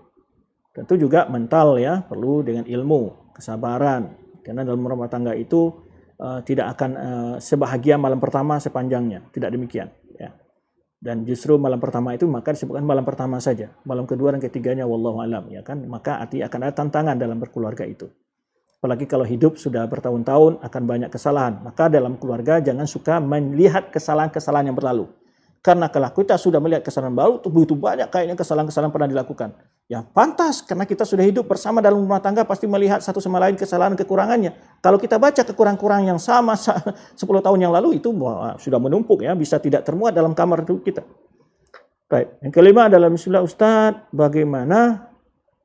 bagaimanakah seharusnya jika wanita sudah siap menikah, namun belum menemukan calon pasangan yang sepaham manhaj salaf, jazakumullah khairan, ya berusaha, berdoa, ya mencoba berkenalan dengan ummahat-ummahat yang mungkin mempunyai putra, ya itu berusaha dari maksimal, atau ada ustaz-ustaz yang bisa membantu, ataupun ustazah, ya dia sampai berusaha, ya sambil berusaha, atau orang tua kita, ya diminta untuk mencarikan pasangan, karib kerabat kita bisa juga diminta ke bantuannya, atau kita punya mahram ya laki-laki, kita mencoba untuk meminta bantuan pada dia mencarikan pasangan. Yang kelima, talak 3 kali itu apa dalam satu waktu atau tetap bisa dihitung 3 kali walaupun jangkanya panjang? Nah, ini yang saya sebutkan berbeda pendapat ulama. Tapi yang rajih wallahu alam, para ulama pendapat adalah yang talak 3 itu bila waktunya berbeda. Pagi ini ditalak 1, besok ditalak 1 lagi, besok talak 1 lagi. Tapi kalau dalam satu majelis, pendapat yang kuat para ulama adalah dianggap 1. Dalam satu kesempatan itu ya, kamu saya talak, kamu saya talak, kamu saya talak umpamanya. Nah, itu satunya 1. Atau dia katakan kamu saya 3, tapi dalam satu kesempatan itu. Maka para ulama menganggap itu 1 itu yang lebih rajih pendapatnya.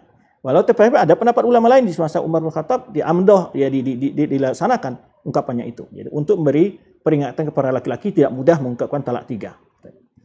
Yang keenam, bagaimana jika seorang istri bekerja di luar rumah sebagai PNS dan tidak mau racing? Ya Allah alam, ini kembali ya musyawarah bersama suami istri melihat mana yang lebih faedah, baik secara ekonomi, pendidikan anak, kebutuhan suami, kebutuhan istri. Nah ini tentu tidak bisa diberikan rumus yang jitu secara umum di sini.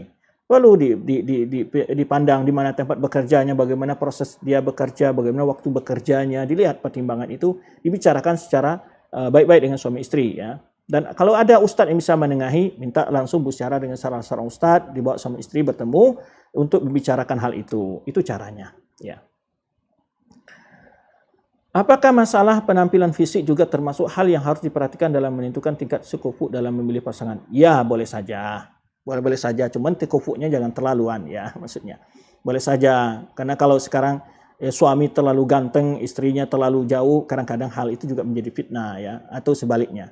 Tetapi tidak menjadi syarat utama. Kalau seorang suaminya reda dan suka, tidak masalah ya. Karena cantik itu kembali persepsi orang ya. Kadang-kadang walaupun jelek menurut orang lain, dia menurut orang yang tercantik di dunia.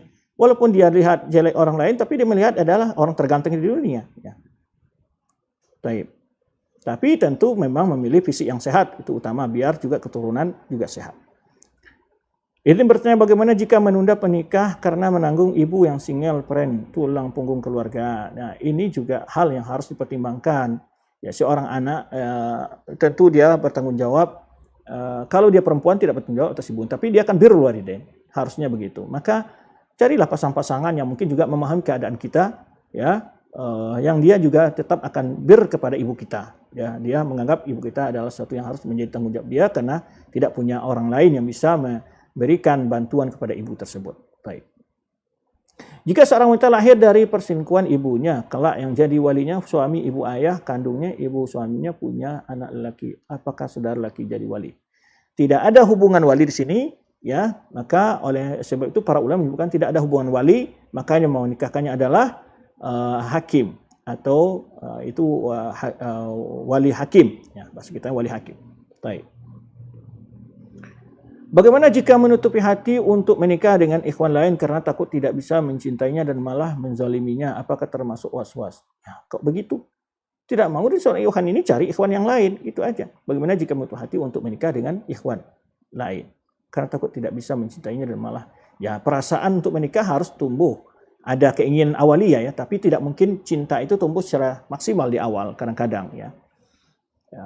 Kecuali sudah mengenal lama, bisa saja. Jadi satu itu dengan beransur-ansur ya. Semuanya beransur-ansur. Nah, kemudian tidak perlu menutup hati ya segala macam, itu namanya putus asa dari rahmat Allah Subhanahu wa taala. Tidak setangkai bunga di taman, tidak seekor kumang di taman juga ya. Bunga juga tidak setangkai, kumang juga tidak seekor. Apakah tetap berpahala jika tidak bisa mencintai suami karena suami kurang semangat mendalami Islam, tapi istri tetap menjalankan tugas istri dengan baik? Ini ibadah bagus, sabar. Semoga suami selalu pelan-pelan diajak ke majelis ilmu, ya kan? Nah itu, yang penting dia sholat, ya. Diajak sekali-kali membaca Al-Quran. Kalau bisa baca Al-Quran, mungkin kita undang ustadz, minta pada suami kita untuk diundang ustadz ke rumahnya, ngajarin baca Al-Quran, ya, ajaran agama secara ringkas, pendek, mudah. Nah itu, diusahakan. Ustaz, apakah yang sebaiknya saya lakukan bila guru saya menyuruh saya duduk di sebelah laki non mahram? Ya tidak boleh, tidak boleh. Jangan mau, itu salah gurunya itu, gurunya yang salah. Afwan Ustaz izin bertanya, apakah bila akhwat yang belum hijrah menolak ikhwan yang saleh, nanti akhwat tersebut akan mendapat yang lebih buruk? Wallahu alam ya, tidak demikian juga mesti ya, bisa saja, bisa terjadi, bisa tidak ya. Ya, tapi untuknya maka harus diketahui bahwa hendaknya seorang wanita yang jadi prioritas dalam menikah itu adalah kesolehan seseorang. Adapun harta itu adalah artinya itu sifatnya sementara. Bisa dia kaya hari ini, besok miskin. Bisa dia miskin hari ini, besok Allah buka rezekinya. Hidup itu bukan dengan harta, tapi adalah dengan apa kata orang, dengan rasa dan perjuangan. Ya, rezeki itu sudah ditentukan Allah Subhanahu wa taala. Kita tidak akan pernah meninggal sebelum rezeki kita sempurna kita ambil sesuai yang telah ditakdirkan Allah Subhanahu wa taala. Ya, banyak orang yang punya harta justru keluarganya berantakan, malah cerai. Banyak orang tidak kita bongkar lah bagaimana hidupnya selebriti ya. Sebentar cerai, ada masalah ini, masalah itu. Kan padahal mereka harta apa yang tidak mereka bisa miliki dan kesenangan duniawi ya kan. Maka harta itu bukan satu-satunya yang membawa kebahagiaan. Baik. Izin bertanya Ustaz, apakah bila akhwat yang belum hijrah, ini sudah tadi ya. Bismillah. Pertanyaan ke-14. Diterimakah amal ibadah dan taubat seorang istri yang membalas ketidakpedulian suaminya dengan tidak peduli pula? Tidak boleh. jangan boleh kita menzalimi, jangan wala takun man khanak, jangan engkau berkhianat pada orang yang berkhianat kepadamu. Tidak boleh. Seorang istri tetap melakukan kewajibannya, ya, dan bersabar atas segala sifat suaminya, ya. Tentu dengan juga berusaha untuk perbaiki kondisi suaminya dengan meminta nasihat kepada ustadz atau kepada orang tua atau pada kerabat yang bisa menyampaikan nasihat untuk pada suami tersebut, ya. Apakah tetap masuk surga seorang istri yang menjalankan tugas-tugasnya sebagai istri tapi hatinya belum bisa mencintai suaminya? Subhanallah, ya. Lihatlah bagaimana supaya menemukan cinta kepada suami itu adalah bagaimana keredaan seseorang dengan suaminya itu boleh jadi itu adalah tanda kebaikan yang Allah berikan kepada dia. Maka lihat kelebihan-kelebihan suami kita, ya, agar tumbuh rasa kepada suami tersebut. Tapi semua ibadah-ibadah kebaikan yang dilakukan pasti mendapat pahala di sisi Allah Subhanahu wa taala. Hiburan yang baik dalam acara waliman di masa kini, Ustadz, bolehkah dicontohkan langsung apakah itu, Ustadz? Wah, subhanallah, ya. Ini ya rebana-rebana, ya, yang tidak ada musik-musiknya, mungkin seperti apa namanya? Syair, apa namanya istilahnya, ya, nasyid-nasyid yang sederhana, itu nasyid-nasyid yang dinyanyikan oleh anak-anak, yang gitu, ya. Apakah boleh memutar nasyid rekaman tanpa musik yang dinyanyikan laki-laki ketika walimah? Laki-laki jangan, ya, laki-laki jangan, karena memang itu bukan kebiasaan, dan apabila kadang-kadang laki-laki juga kedengar suaranya oleh wanita juga membuat terganggu perasaan wanita. Ustadz, apakah rekomendasi buku terjemahan persiapan nikah yang bisa dijadikan pedoman dalam melaksanakan pernikahan sesuai syariat? Ada namanya Tuhfatul Arush, ya, dalam bahasa Arabnya, kalau nggak salah hadiah pengantin, ya, diterjemahkan. Atau bukunya Syekh Al-Albani, yaitu tadi Adab Sifah, sudah diterjemahkan, Syekh Al-Albani. Apabila ada ikhwan yang sudah mengenal sunnah, mengajak ta'aruf, namun orang tuanya mengikuti salah satu ormas baiknya ditolak. Ya, kita kan menikah dengan orang, kalau mencari ikhwan-ikhwan yang 100% keluarganya semua, mungkin agak sulit, ya. Tapi lihat saja faedahnya lebih manfaat gimana. Ikhwannya yang penting, ini yang menjadi suami kita. Nah, kita akan hidup bersama dia. Bukan kita menikah dengan suaminya, dengan dia, bukan dengan orang tuanya. Itu yang pertama juga, perhatikan, ya. Maka beri kesempatan pada ikhwan tersebut, dia mendapatkan keluarga yang juga baik, ya. Dan tidak dilihat walaupun orang tuanya dari ormas tertentu, ya, kita tetap menerima karena dia yang berada di atas cara yang baik, ya, sunnah dan akidah yang benar. Apa solusi terbaik bagi istri yang memiliki suami berselingkuh dan akhirnya menikahi selingkuhannya? Suami tidak mau menceraikan, istri pun tidak mau khulu. Ya sudah, bersabar demikian dan menyuruh suaminya bertaubat, itu saja, ya. Tidak masalah, ya. Soal istri bersabar saja, ya. Karena dia melakukan menikah itu juga boleh dalam syariat, ya. Tapi kalau dia berselingkuh dengan cara proses yang tidak syar'i, itu dosanya tanggung dia, ya, di hadapan Allah Subhanahu wa taala.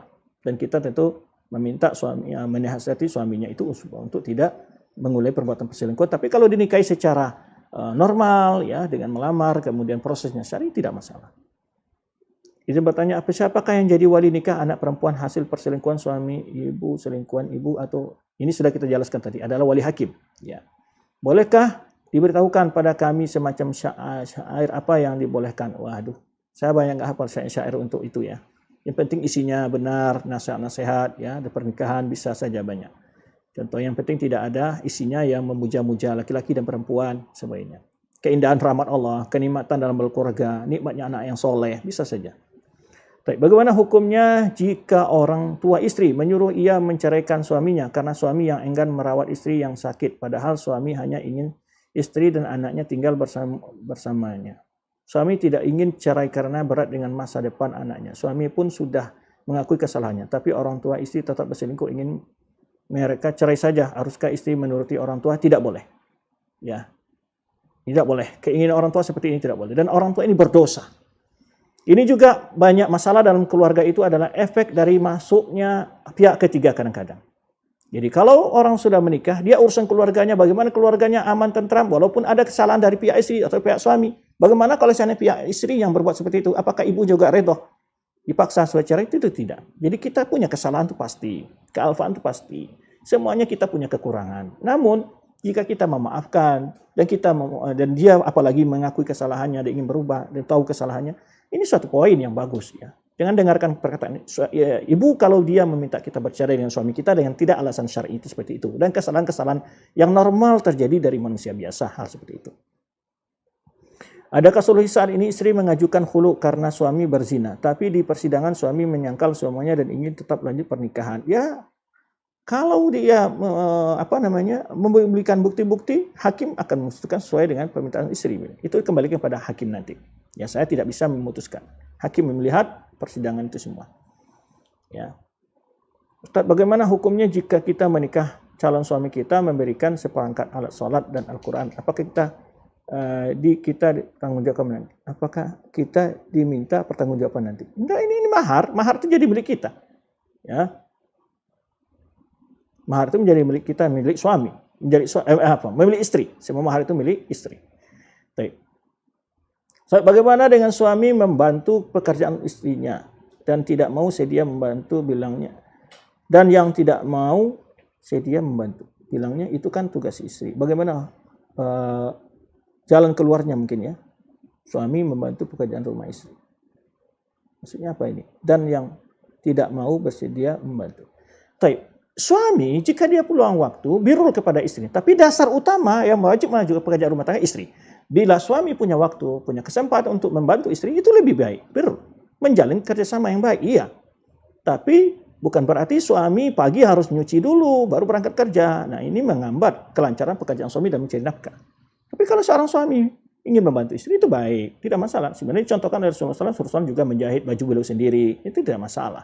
Tapi masalah dalam kondisi kita sekarang, kadang-kadang suami itu repot, sibuk. Kemudian juga diminta untuk melakukan pekerjaan-pekerjaan rumah oleh istrinya. Ya, ini kadang-kadang yang menimbulkan kegaduhan dalam keluarga. Maka dari itu, ya, kita mesti memperhatikan hal-hal seperti ini. Ini waktu yang batas kita ya, masih banyak pertanyaan-pertanyaan, dianggap nanti mohon admin mengumpulkan pertanyaan, nanti dimasukkan saja kepada pertanyaan dalam grup. Insya Allah kita jawab ya. Tadi sampai berapa ya? Nomor 26 ya insya Allah ya. Ya nomor 6. Jadi lanjutnya pertanyaan 27. Terima kasih untuk yang telah bergabung dalam Madrasah Mar'ah Sholihah. Semoga Allah menjaga antum dan semua dalam kebaikan. Dan mohon maaf jika dalam penyampaian ini ada hal yang kurang. Sallallahu Nabi Muhammadin wa ala alihi wasallam ajmain. Subhanaka Allahumma bihamdika asyhadu an la ilaha illa anta astaghfiruka wa atubu ilaik. Wassalamualaikum warahmatullahi wabarakatuh.